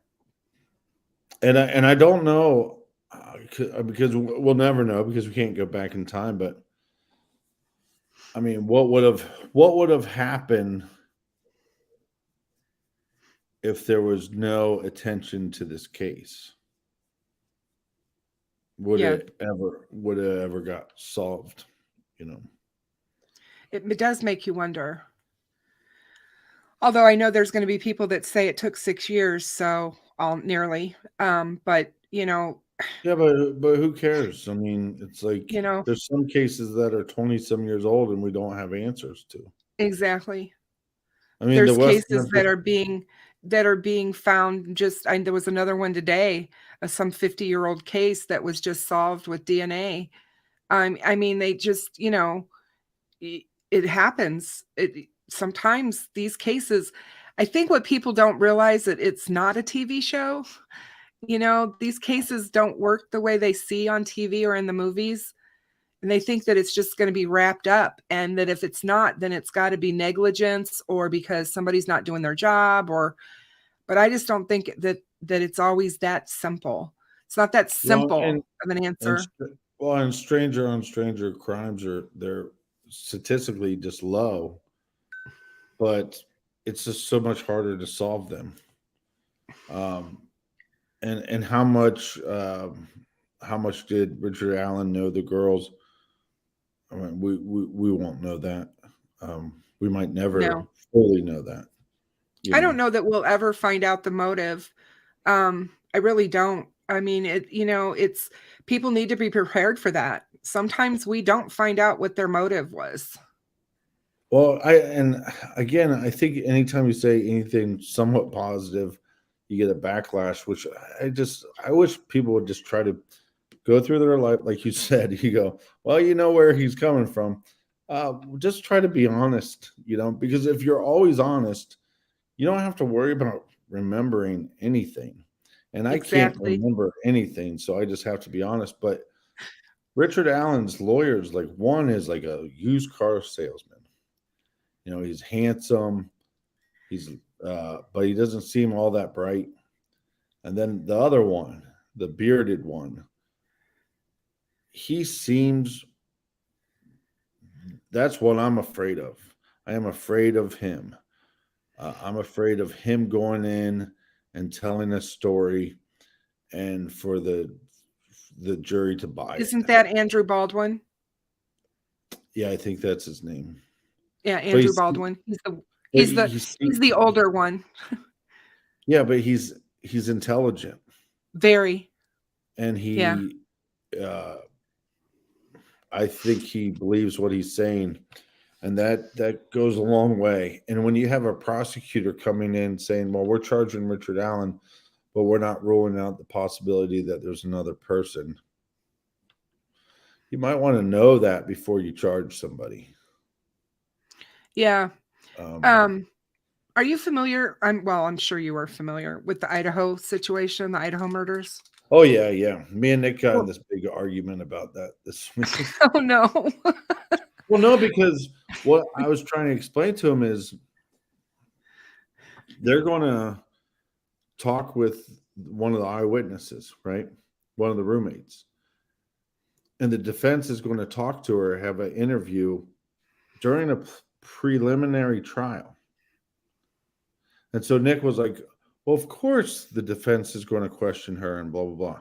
And I said, no, Nick, that's not why it's special. If it was just a trial and they're talking to her in a preliminary hearing. And from what I heard is the defense believes that after this conversation that the prosecution might just drop their case completely and let this guy go. So it's just weird that it's going to be during a prelim is what I'm saying. It's fascinating. Yeah, it's interesting to see what they're thinking to glean from her. I wonder that too. But what I was wanting to reference was the fact that they just appointed a special prosecutor in the case. And I'm hoping, because we touched on that a little bit before, that McClellan will get smart and ask for one and ask for help. Yeah, it's tough though too, because like, if you're in his, everybody should have self-belief, right? But so if I was the prosecution, there's that part of you that goes, I know this case better than anybody. I can get a conviction. Yeah. He might be wrong, but Well, he's never, from what I understand, he's never tried a murder. That's scary. it is scary. Because like I said, I thought when this case would be solved, they would have a conversation with the guy, eventually get him to confess, make a deal, very similar to like the Chris Watts case, and it just never goes to trial. Yeah. Well, there are law enforcement people here on YouTube that I respect, retired, that believe that there's still a possibility that this case may not go to trial. He may plead. I hope so, but I hope that they put stipulations. And I don't know. Oh gosh, me too. I don't know if he would be willing to or not, but I think this family and all of them, not just Becky, not just Kelsey, but I believe they're all strong enough that they could have a conversation with Richard, face to face, to have an understanding of what happened and why. Yeah. I still want to. I don't rule out the possibility that the intention wasn't murder. Oh, me either. Because, but I don't know what the initial intention would be. Yeah, same. I'm not sure, but also like this guy, like he has a really odd history. Because he doesn't have, it doesn't seem like he has a lot of criminal past. As far as I know, he has none. I think he's had couple of traffic, like seatbelt and speeding, I think, is the only thing that is on his record as far as we know. But that doesn't mean anything. That just means that if he does have a past, it's just he's never been caught. Yeah. That's all you know what I mean? Obviously he's innocent until proven guilty, but I'm just saying, just because he's not been in trouble before. And I know people say, well, you're not just going to wake up one morning and decide to go out and commit a double murder of two teenage girls. We don't know that either. Right. It's not impossible. Right. Look, a lot of these killers, they wrestle with these thoughts and these urges. And so it's not as simple as just like, well, I became 20 and I stopped fighting the urges. Because I try to explain to somebody, it's like a serial killer or killer is not turned on by a light switch. It's a spectrum, right? So it's just like, and I don't want to pretend to know, but one of my good buddies is a autism expert for Ohio, and does a lot of researching and writing, and it's really fascinating because they say, well, I'm on the spectrum. Well, the spectrum is very wide and goes very far in either direction, and I believe it's the same thing with killers. Some killers have these urges their whole life and they never kill anybody. Right.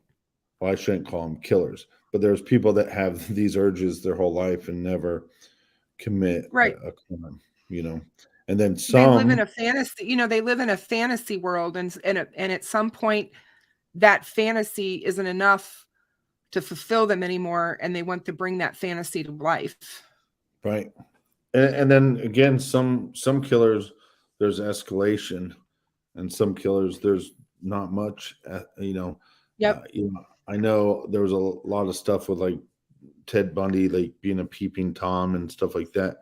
And that's just like escalation. Mm-hmm. But some of these people, there's no escalation. It's just, okay, I had this urge and then I went and killed somebody, Yep. BTK. I mean, I think he's pretty close to that. You know, he just decided one day that he was going to do it. He had the fantasy life and it wasn't enough and he did it. Yeah. And then they realize that, you know, they get that rush or that adrenaline, you know, thing and then high that they get. And then they realize, well, now I got to do it again. Yeah, and it's And none of us will ever be able, you know, that are quote unquote normal will never be able to understand that mindset. well, I'm not saying I'm a killer, but I'm definitely not saying I'm normal. So he's not all there in the noggin, if you know what I mean. Hey, I just said I'm a witch. So you can see No, my it's way. yeah. No, I always do the oh you can. You know, no, but I also think that, you know, when we think about law enforcement or solving these murders, that I mean, think about the movie Seven. You have Brad Yeah. Pitt, this young, handsome new cop, and he's all about knocking on the doors and busting their heads open, you know. And then Morgan Freeman is going to the library at night to study uh, demonology and all that stuff, you know. My father said, you know, especially back in the day when there wasn't cell phones, he would say, you know, because they didn't have to, when he was a detective, you didn't have to dress in a suit. But my father said, well, but if you dress in a suit, once you walk into a building, all you need to do is to be able to get two things: a decent cup of coffee and access to their phone. And that's a lot easier to do if you're wearing a suit. But I think what people don't understand about solving some of these crimes, I mean, my father was telling me too, like so much of his work was just on the phone. You know, just calling eyewitnesses. Mm-hmm. Well, Because sometimes, they used to do canvassing. You know, they used to go door to door, and you know, what did you see? What did you hear? You know, and I'm not saying they still don't canvass, but that was big. You know, oh yeah, they had to they had to go out and walk and talk to people and try to get information that way. yeah, and so it's like, you know, my father kept on telling me, because, you know, I'd bring up all these crazy thoughts and of demonology and all this stuff, and or you know, you'd hear about these rituals and stuff like that, and my father was like, "That's a very, very, very small percent of what these are," you know. The Um, killers. well, no, yeah, just cases in general, you know, and so. But it's also crazy though too, because, you know, I think if you talk to somebody like DP and you laid out all the reasons why you were looking into somebody like that, he'd probably agree with you. You know what I mean? Like, Yeah, what are the chances that somebody comes online that's an eyewitness, that's trying to show some information, gets caught up in a couple lies? yeah, And what are the chances that that same person matches the second sketch that comes out? exactly. You know, Yeah. you know, what are the chances? And look, for all we know, that's a drawing of Daniel Pearson, because he was at the park that day, and we know he was at the park. Exactly. And so it's He was like, seen. yeah, and it's like, you know, if they said, "Hey, did you see anybody suspicious?" Yeah, I saw this guy. What did he look like? Well, a lot of people can look suspicious in a park. So, um, you know, or like that he had a little bit of a time gap, or that he was kind of around the crime scene at the time of the murders. Yeah, or the fact that his father just happened to be volunteer police officer for 18 years. Mhm. You know what I mean? Like there's a, and then like with all the search warrants, we kept on hearing about a white truck. Just so happens to have a white truck. You know what I mean? Yeah. Um, Right. and just all these weird things, or the fact that he did some um, skit for his high school where he's on a bridge. He's on that bridge. But my father used to tell me all the time, though, you can get 1,000 yeses. But it's just once you get that solid no that you have to believe it. Because some people, no matter what they get, a solid alibi or whatever, some people can't let it go. But it's also, but here, okay, I'll tell you two more things and then I'll let you go, if that's okay. You're fine. So I was talking to Murder Sheet, right? Mm-hmm. And Murder Sheet had a big problem with me. I think the guy's name was CN. Do you know who I'm talking about? Yes. And I think that's what they initially had a problem with me about. I Was this? remember. I mean, Yeah, I remember that problem you're talking about. yeah. So, but here's what's so funny is so you can never. All you can do is to know what your intent was. Yep. Like when, just like earlier, that guy that said, "Does the book blame Yeah. DP?" Well, if you listen to those 3 episodes, Nick's not buying it. It's not Nick's suspect. It's not Nick's theory. Yep. He's the one basically questioning. He thinks it's an interesting theory. He also does believe if an eyewitness lies that they should become a person of interest. But you don't know how the audience is going to react to that. So there's a bunch of people that heard that and heard Skip's thoughts and heard our thoughts. But if you just listen to it however you wanted to, you walk away and go, well, Nick thinks that DP killed him. That's not Mm-hmm. true at all. Nick never thought that. That Pearson doesn't even get brought up in the book because he was never somebody that Nick was that interested in. Right. Okay. So, so when we put out an episode and I was looking into a guy named the initial CN, I didn't want to say his initials. I didn't want to say his name. And so I said, hey, we think there's all this information coming out about the case. Your time is coming. And I said, the flood is coming. I said something that I didn't think anybody would pick up on. And what happened is I think a couple people picked up on it, and then they explained to everybody else what I was trying to say. And then these floodgates opened up on this guy. And I could tell you some weird shit about that whole thing. But so there's a scenario where I didn't think the audience was that informed on who that guy was or the Mm-hmm. reference of the flood, right? Yeah. And it blew up in my face. And then you look at Murder Sheet, and before they release the Ron Logan search records, Yeah. I asked them, like, well, what is your intent of releasing this?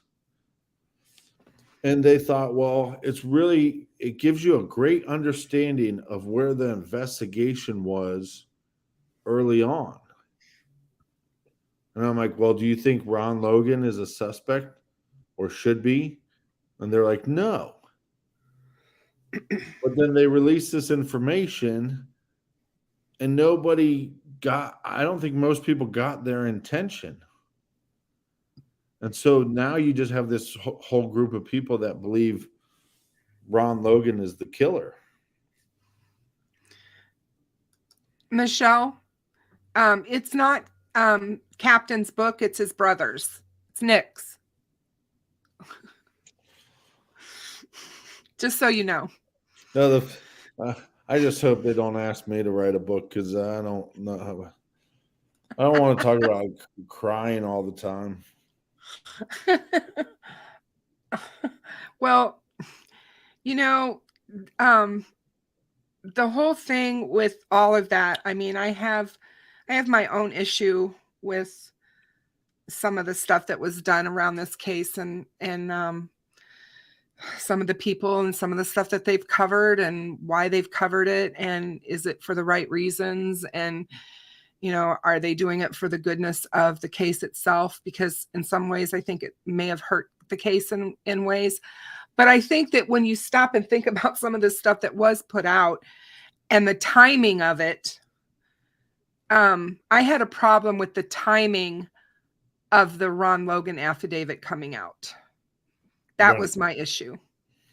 We all knew about that affidavit. We all knew about that search warrant. Well, not all of us, but I should say that. But a lot of us did. A lot of us knew, and we didn't put it out. We didn't talk about it. We didn't, go into depth with it. And it sent people on down rabbit holes. And now we have this whole tangent of people that don't want to believe law enforcement. They don't want to believe what law enforcement has done. They're trying to say they're throwing some guy under the bus for no reason. And it's because Ron Logan's deceased and they can't prosecute him now. And I don't buy that. It'd be so much easier for them to blame a dead guy and not go to trial. Exactly. I mean, I've said that for years. If they had him in jail. If they really honestly thought this was this guy, they would have dealt with it years ago. Yeah.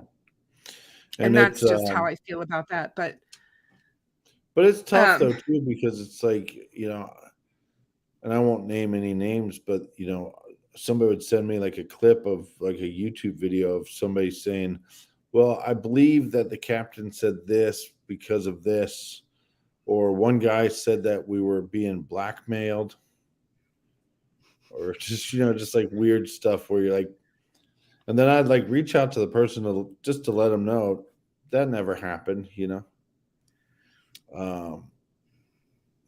But yeah, it's hard because you don't know what somebody's intent is, and just because. And that's the other thing, though, too, is everybody can say, well, I mean well, and my heart's in the right place, but I keep saying dumb shit, Yeah, over and over again. Yeah. Or just like, what got me is when they would do like a live chat, like, every day of the week. And it was just like, what do you, and if you watched it, you were if you're looking for new information, you'd watch it because you think, oh, he just put out a show yesterday. He must have something interesting to say today. And there was never really any substance there, Mm-hmm. Yep. I agree with you. But I also believe in freedom of speech, and it's not my job to tell somebody, I'm not a YouTube policeman. I'm not a social media policewoman.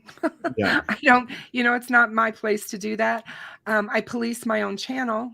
I want certain things here, a decorum and, respect for each other. Those are things I demand. But other than that, I like facts, fact-based stuff. I don't mind speculating. There is a time and a place for that. But well, yeah, because look, our first 2 episodes on the Delphi case were just complete speculation, but we had to keep reminding people the main reason why we're doing this is there's a picture of this dude, and we want everybody to look at this picture because somebody knows who he is. I've heard rumors that Richard's daughter is going to be very important to the prosecution. I don't know what that means, but I think that's a good sign for the prosecution. I Interesting. couldn't imagine what the families are going through now because they're probably getting more information from law enforcement. Um, Yeah. you know, um, I talk to Becky every once in a while just to stay in touch and make sure she's okay. And, I don't grill her about the case at all, but, we just talk a little bit about just life and how she's doing. It's hard, she struggles, a lot with a lot of different feelings and emotions about that day. And I feel bad for her for that because she, you can stop and think about why she would think those things like, what if I hadn't let them go? What if I hadn't, you know what I mean? And you can't, I mean, I've told her before, you can't do that to yourself, but those are the kinds of emotions and those are the kinds of things that even almost 6 years later, this poor woman is still feeling. So oh yeah, but it's, she said something or like early on when they arrested Richard Allen. She said, we would when the murders took place, it was like, oh my God, what do we do? So they started grieving, but then when they're like, okay, we got to find this monster. Okay, well now we have a mission, we have a purpose, and once they made that arrest, as much as that's moving the case forward and closer to justice, you now just took away her purpose, and with all that she lost, somebody without a purpose like that, they might start questioning life, you know? yeah. Yeah. Oh, for sure. That'd be a For sure. horrible, horrible tragedy. And I hope, you know, I hope she finds, uh, because I mean, think Oh, about how much of a purpose that would be, yeah. trying to find your kid's killer. And sometimes people Yep. will get, I'll say child's killer, and they'll say, well, it was her grandchild, and I go, yeah, No, it was her child. She raised her. child, She grandchild, raised her. child, whatever you want to, what I mean? Like, child is in the word grandchild, but Exactly. it was closer than that. And just, I've only got to speak with her, you know, I mean, less than 10, 15 minutes, Hmm. and, but I just think because the Anthony Shot stuff, I believe, was coming out the last time I talked to her.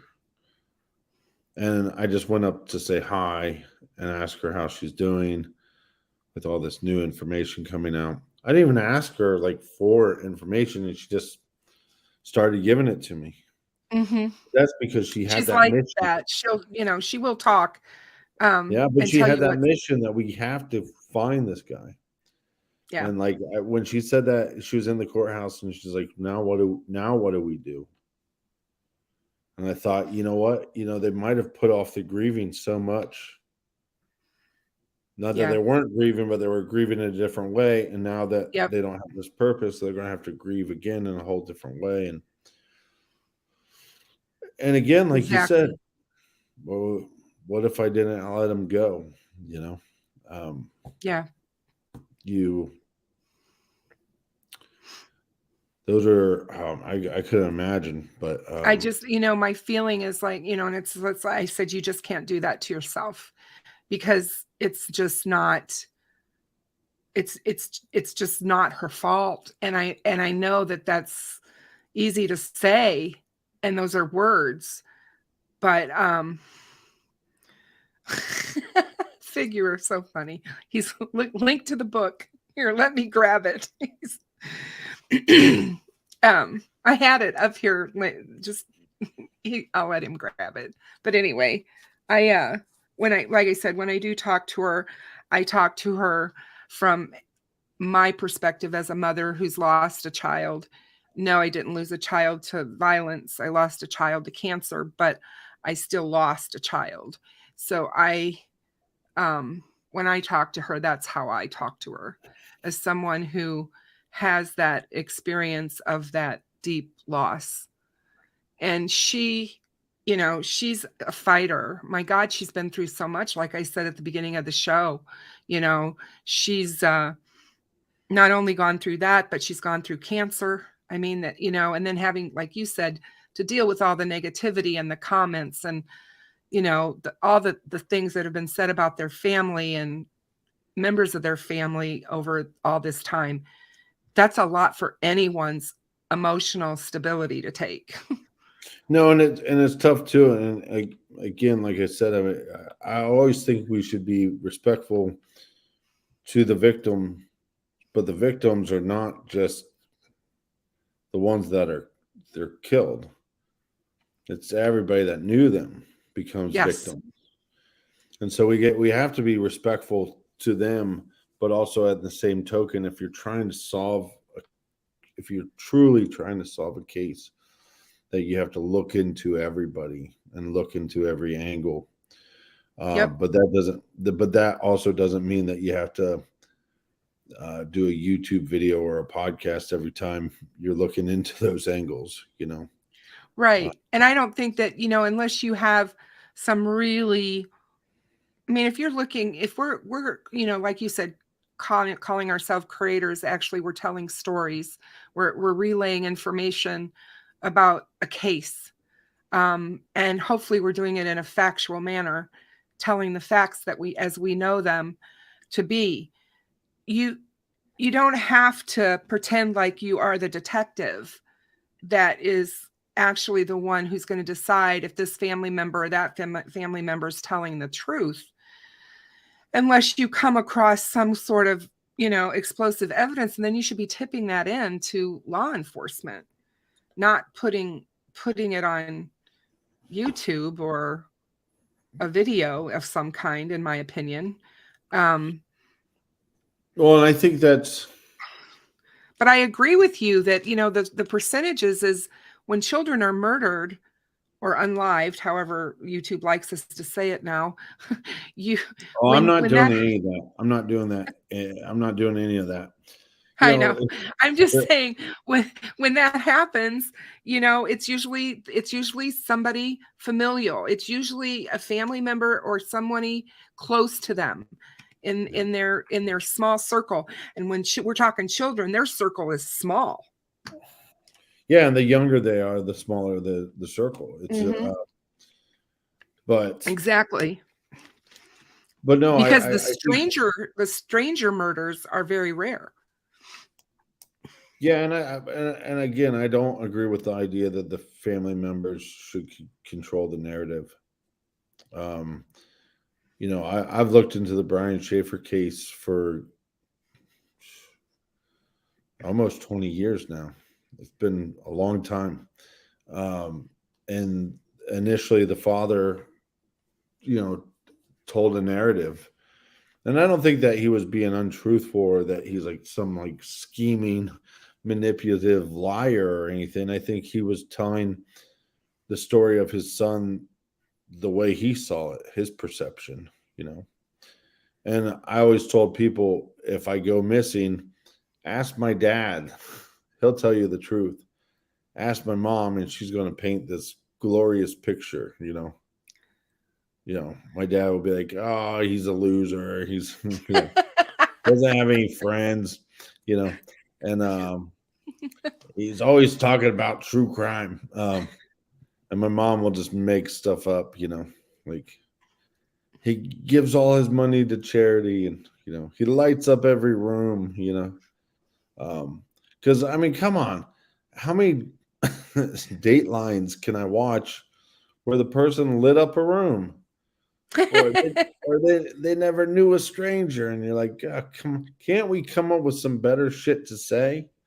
Yeah. Like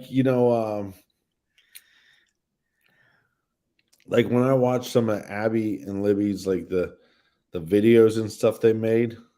Yeah.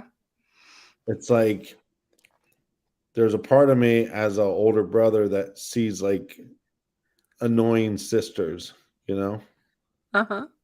But then there's a part of me that also just sees the fun in it, just sees how how much fun they were having with each other, Right. and how goofy they could be, and that, you know what I mean. So it's um, but why do we have to say that she lit up every room, you know, or didn't know a stranger? Because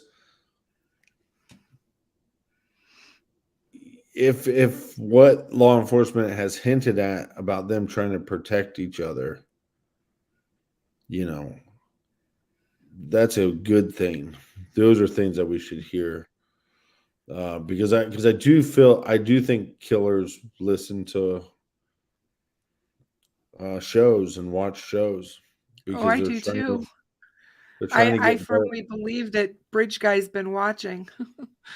Oh yeah, I said that for a long time. I felt that. I wish they could like give you like addresses of people who listen, because maybe he's listened to every single episode we've done on Delphi. I mean, I'm Yeah. sure he's been a part of YouTube searches. That's why I wonder, when I heard that his daughter might be important to the prosecution.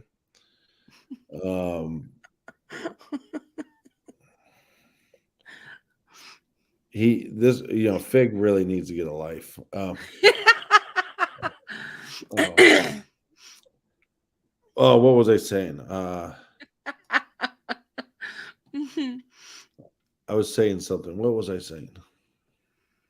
Oh, what were you talking about? Hold I on. don't know. I lost my thought. What were you just Oh no, talking when about? they say that his daughter is going to be important Oh to yeah. prosecutors, I wonder if it's something like that. If she's like, oh, he was what, he watched this Delphi documentary with me and said a couple weird things. Who knows? Yeah. Um, I don't know. I wouldn't be surprised if he had a little bit of a drinking problem.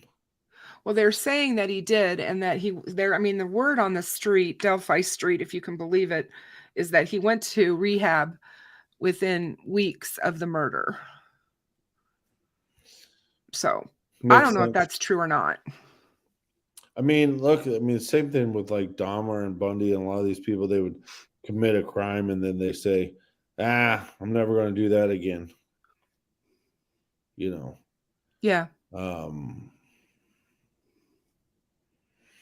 Yeah, and it makes you wonder, like, did he have any involvement in the Flora fires?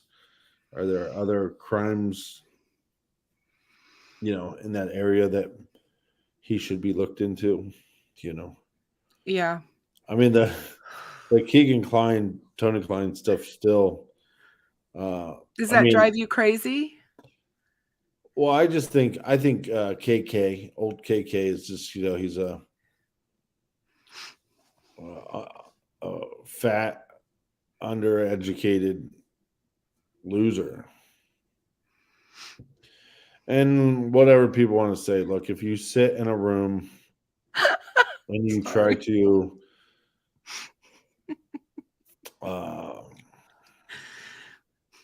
What is with him tonight? I think Fig is drinking as well. But I think that's He why says he's busy that day anyway. The only reason why I never really bought the whole KK thing, because a lot of individuals that are preying on individuals online and getting stuff from them digitally, Yeah. they don't have the confidence to want to meet up with somebody. Right. And he also knows he's not the guy that's in the pictures. And he wasn't talking. I mean, most of the stuff that they have on him, he wasn't talking to them to meet up. He was talking to them to get pictures from them. Yeah. So that always has been a red flag for me. But there was a lot going on in that house. I'm telling you, there was a lot of weird conversations going back and forth I between. think his father should be in jail as well. I agree. But those crimes are so hard to prove, because who's on the other line? Who's actually using that account or that Yeah. device. It's hard. Yeah. And I also, I believe that Keegan was probably emotionally, verbally, and possibly sexually abused by his father. It's So, very possible. so then he weirdly becomes a victim in all this. But I think when they started, I think the detectives were trying to imply something, even if it wasn't true, to see if they could get him talking. They Hmm. just didn't realize that this guy would say anything to make himself seem more important. Well, we Yeah. know that law enforcement can lie during interrogations, and they Yeah. often do. So it, wouldn't be surprised if they did to try to get him talking. But yeah, I wouldn't be surprised to find out that there's a connection, but I'm not leaning that way. Yeah, well, I believe Richard Allen worked in that town where they are from. Peru. Hmm. Yeah, at some Yes, he point. did. So, And and there's, his wife's mother was ill during that time, and his wife was actually in Peru helping to take care of her at the time of the girls' murders. yeah, So there could have been a back and forth that he was doing, driving from, getting off work or whatever and driving up there for whatever reason. And so Peru is definitely part of this whole equation. And he worked there. I mean, he lived there.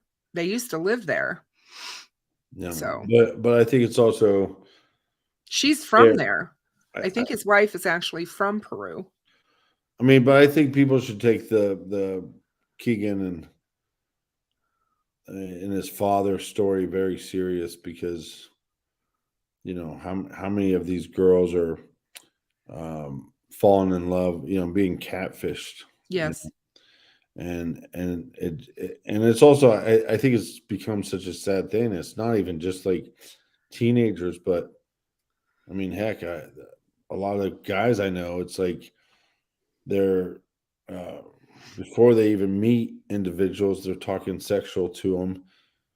Before they even meet these individuals, they're exchanging uh, pictures, sometimes videos and stuff like that. And it's like, maybe I'm some kind of prude or old fashioned, but it's like I just don't see what the fun in any of that is. Like, if you're truly trying to meet somebody and to have some kind of companionship, um, put down your Wrong way to go about it.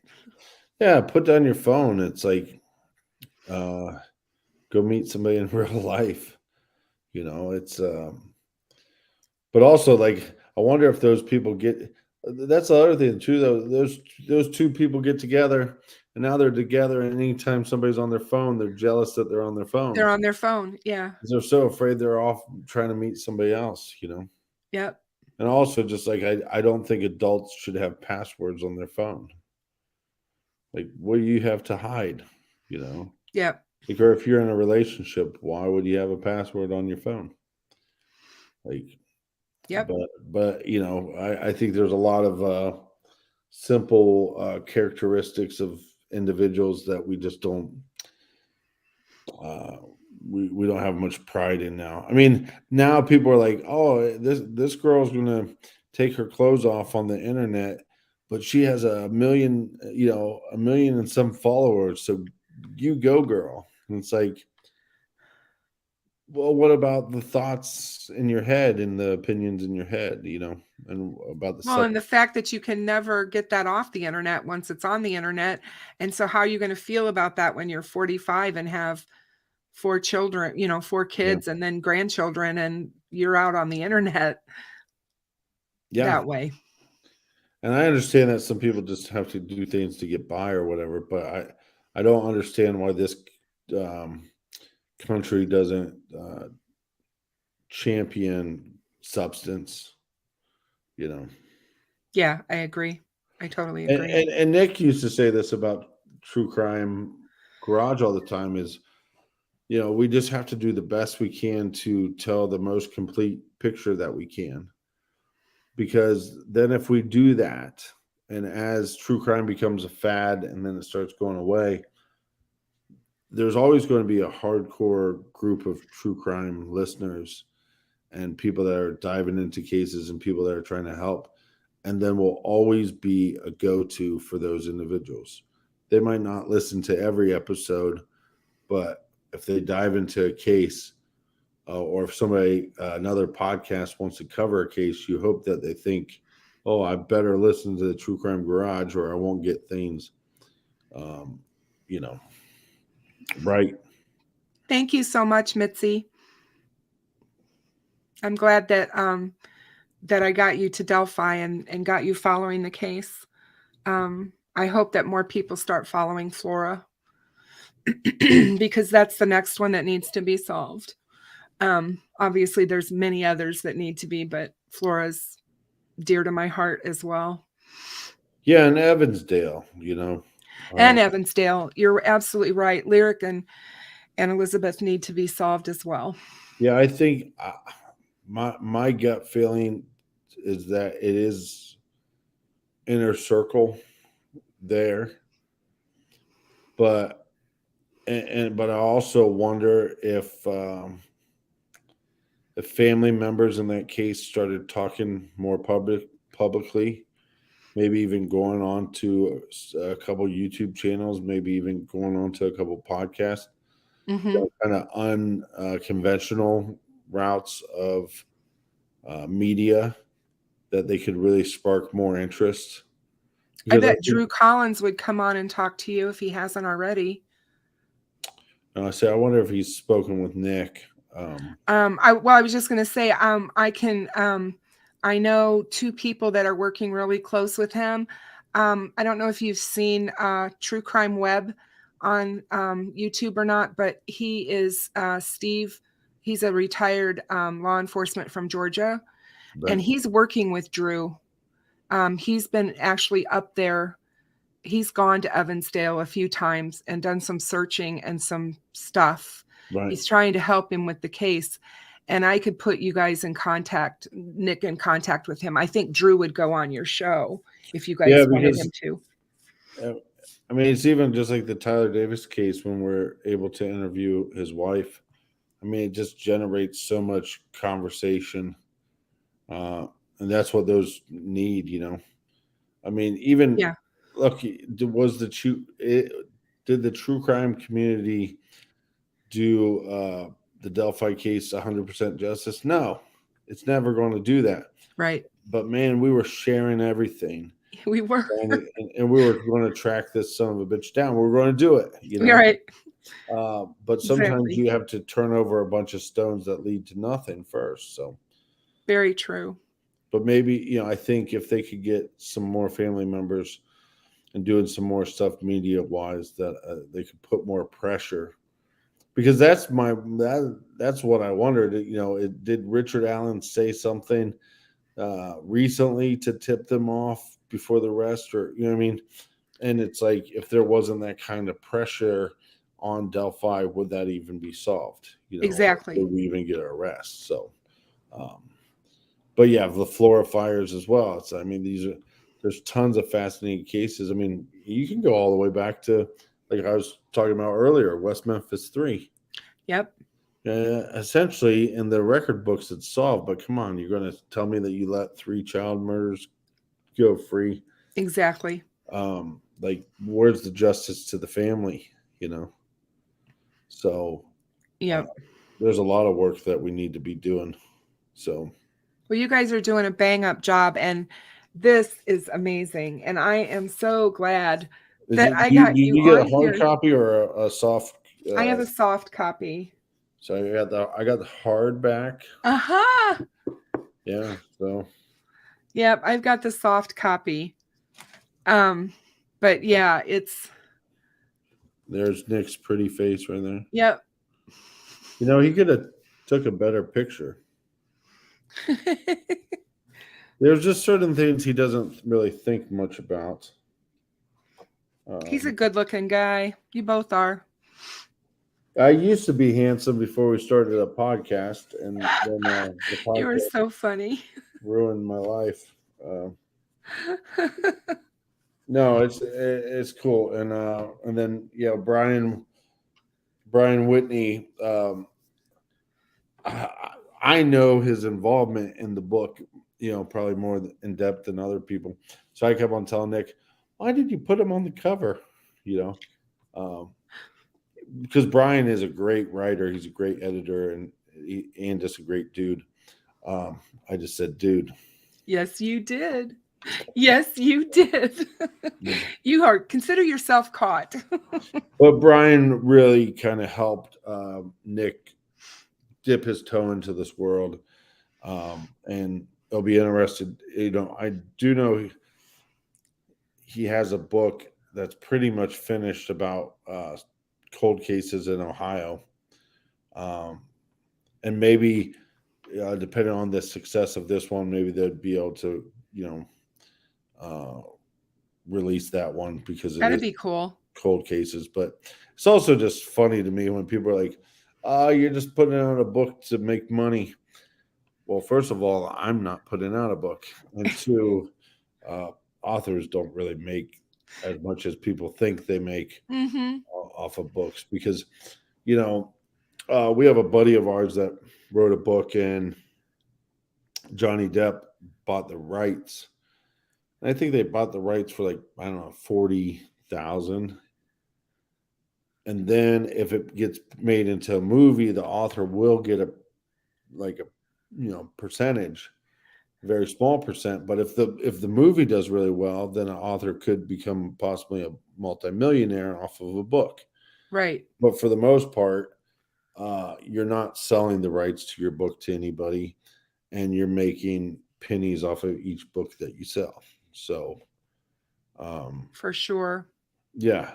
And like I said, if this took him, like let's say he made, 50 grand off the book, but it took him 2.5 years to make. I mean, right. Well, not a ton of money. So, well, it's like I said, it's very well done. You can tell that it's from his heart. And that is what I think makes it so special, at least to me, because that's what I got from it. Yeah, I'd like to know somebody that wasn't into the Delphi case, like what they think of it. Mm-hmm. Because to me, just being a part of like looking into the Delphi case, it was just like this. My hair is wild. It was like this. It was like a flashback, like you said. Like just like every little thing was just a. Yeah, it takes you right back to that moment in time. And, one of my very first things that I did on YouTube when I was to put out a video about where were you when you heard? What were you doing? Yeah. Do you remember? A lot of us do. A lot of the people that have followed since day one remember. Well, do you remember when the NFL was putting out billboards? Yeah. See, like that was... and again, sometimes like one step before the other step is a little blurry, but I remember that event being something where I was like, oh, I need to really look this up. So I don't know where that was at or what date that was at. But because I don't want to go back too far and think about every little detail. But yeah, because some of my flashbacks were, because did I ever tell you about the detectives and so I had a suspect and I had a picture of him wearing a jacket. Yep. Did I tell you about this? I think you told me this last year, but go ahead. But the one where the detective saw the same spots that I saw? No. So I had this suspect, and he had a jacket that looked very similar to Bridge Guy's, and there was like one of his elbows looked like there was like a little bleach spot, right? And so I was like, well, either the bridge guy's jacket has like a reflection from the sun, right? Uh-huh. Or maybe it's this bleach spot, right? So I started just like circling all these identifiers. And so I get like 8 or 9 things that I think look similar, So I show them to my father to see if he can see them. And he's like, this looks like a match to me. And I'm like, oh shit. I think I've solved the case. So we take it down to the local police department. And he knows a couple detectives. So we have three detectives look at the same thing.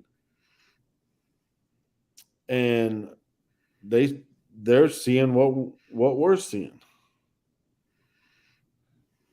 And I was pretty much convinced that I solved the case.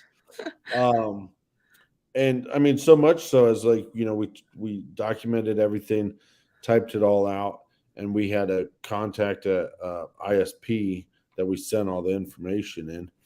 Obviously, I was wrong, but it's crazy to see something. I mean, I just thought I was like making up, sometimes you're seeing what you want to see. Yes. And so that's what I thought. But to get confirmation that other people were seeing the same thing. That I was like, oh my God, maybe, the funny thing was somebody called me that night because I was up for hours and hours. And somebody called me that night that I thought I like solved it.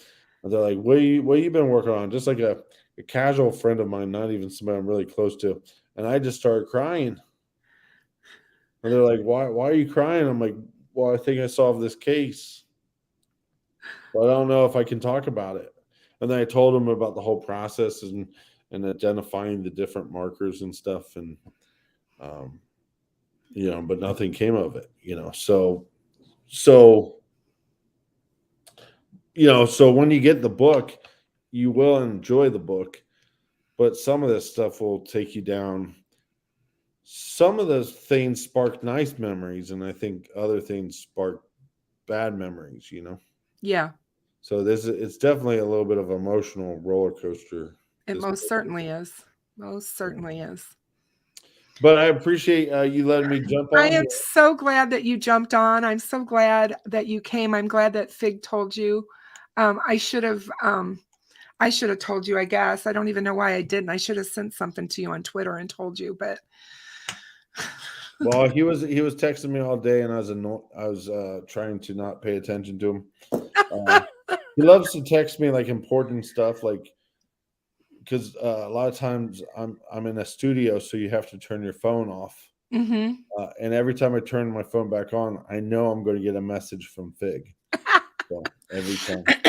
But Fig is not only a good guy, but Fig is very intelligent. And, man, he I've certainly is. I've learned a lot from our friendship because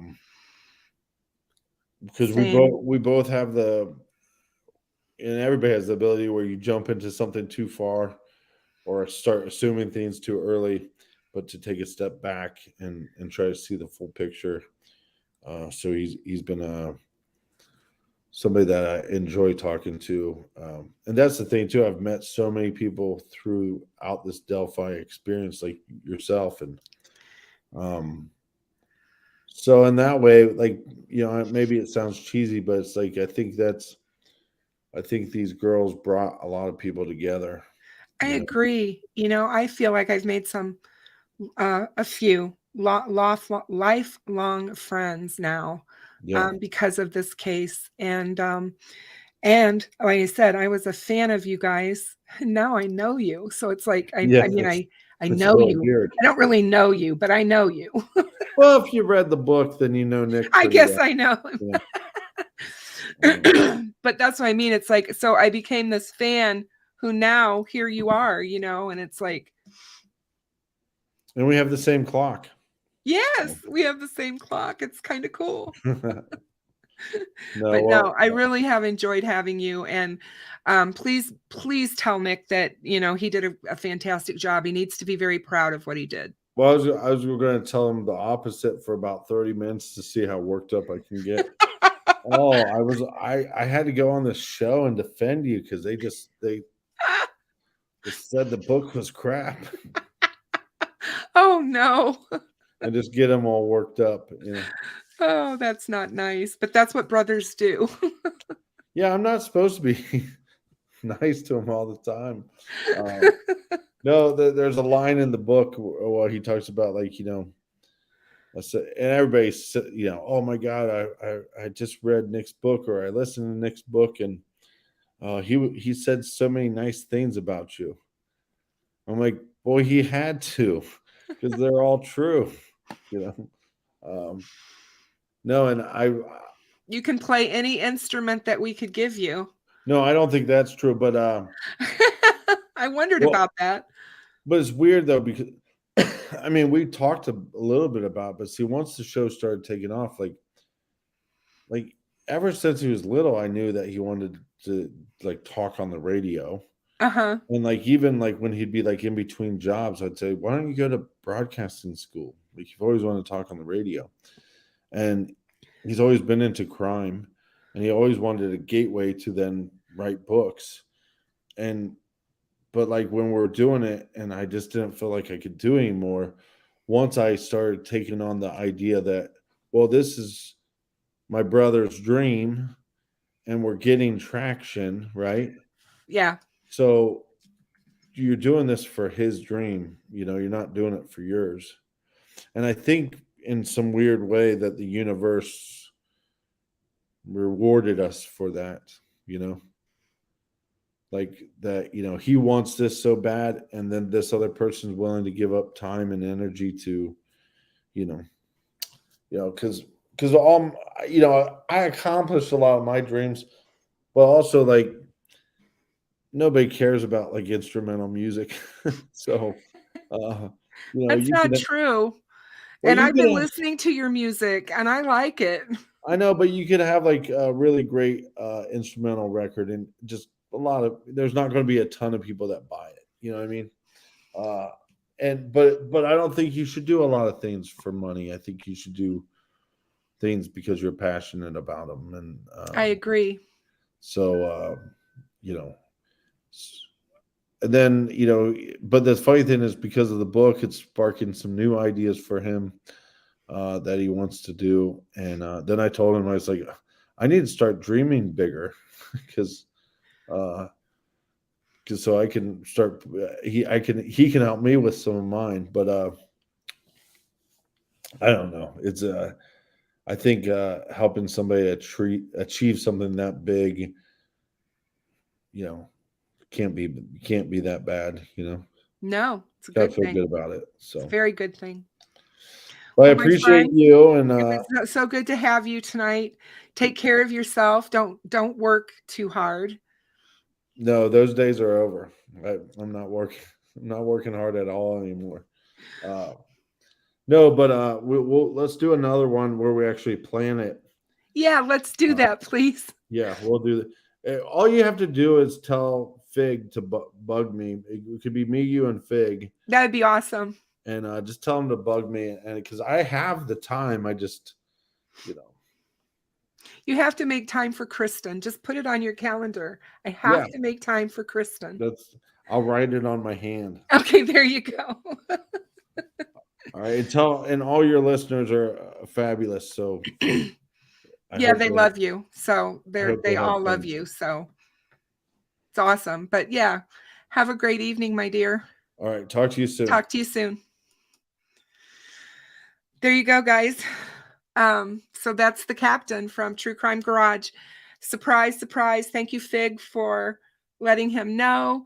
I thank him for coming on and doing an impromptu with me. I had no idea that it was going to be this long, but he is amazing. Nick's amazing. If you guys haven't checked out True Crime Garage podcast. Please make sure that you guys do. This is not the captain from YouTube. Please remember that. That's the Captain Howdy. This is the captain from True Crime Garage. So their podcast is great, and they cover true crime cases that need to be covered as well.